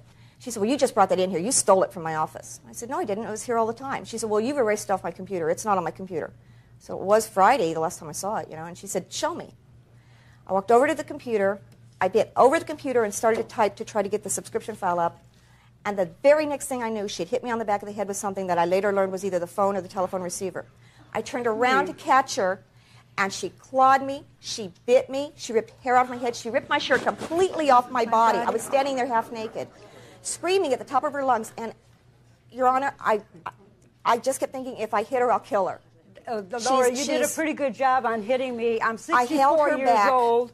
You knocked me to the floor. I have the proof. Here's the another picture. I held her back, Your Honor, by her wrists. She bent my finger. It's still, I have osteoporosis. I still cannot move this finger after 2 months. I held her back by her wrists. I did pull her hands off my hair. I let go of her long enough to pick my glasses up. I'm looking at this photograph, Miss Weber. I don't see any claw marks on your neck or on your face. I see a black and blue mark on your arm. Yeah. I see the same black and blue mark on your arm, but I don't see any claw marks on your face or any... No, I was scratched just a little on this side, a lot on this side. The hair was ripped out of this side of my head, but some of those pictures didn't come out. The police did pick up my torn shirt and the hair that was ripped out of my head, but they wouldn't give it back to me for today. What I'm suggesting to you is this doesn't show on either side of your face claw marks that would have resulted in bleeding. My head was bleeding, Your Honor, from her ripping the hair out. I have three separate patches of hair that was ripped out. I had a bite mark on my right wrist. Oh, yeah. Where is the bite mark on your right wrist? I don't think that showed up. You started your own singles publication? Yes, ma'am, I did. Is that a competing publication to hers? Was she aware that you were going to start this singles publication? No, I didn't know I was going to start it until she called me a bitch that Saturday, and I started it the Sunday. Oh, yes, Your Honor. And yet letters went out to my customers offering them 50% off plagiarizing my... Just a second. Is that something that went out to your customers? Yes, it is. Let me see it, please. This is my ad form. This is my I designed her ad form, so I just copied it. Just a second. This is... Give it to me. I have other cases to try today, This is my ad form. If you look in the newspaper from 1995, May, you'll see the same exact rate sheet that I have been using for over 15 years. Just one second. Just one second. Is this company that you started called Southern Image? Southern Image, yeah. We put out the International Single Standard. Okay. And in this which she Southern has no Image, DBA or business license in this for. Southern Image, where did you get your client list from? From a number of places. I could show you where I've pulled her envelopes out of the trash for the last 10 years for other single publications that I worked for. She's been stealing my trash for over 10 years. She's ready to rule. I've seen your exhibits. I've reviewed your complaints. And I will tell you that I believe, Ms. Weber, that you did violate a trust, that you did, in fact, steal some of her client lists. I believe that there was a terrible altercation in that office on that day.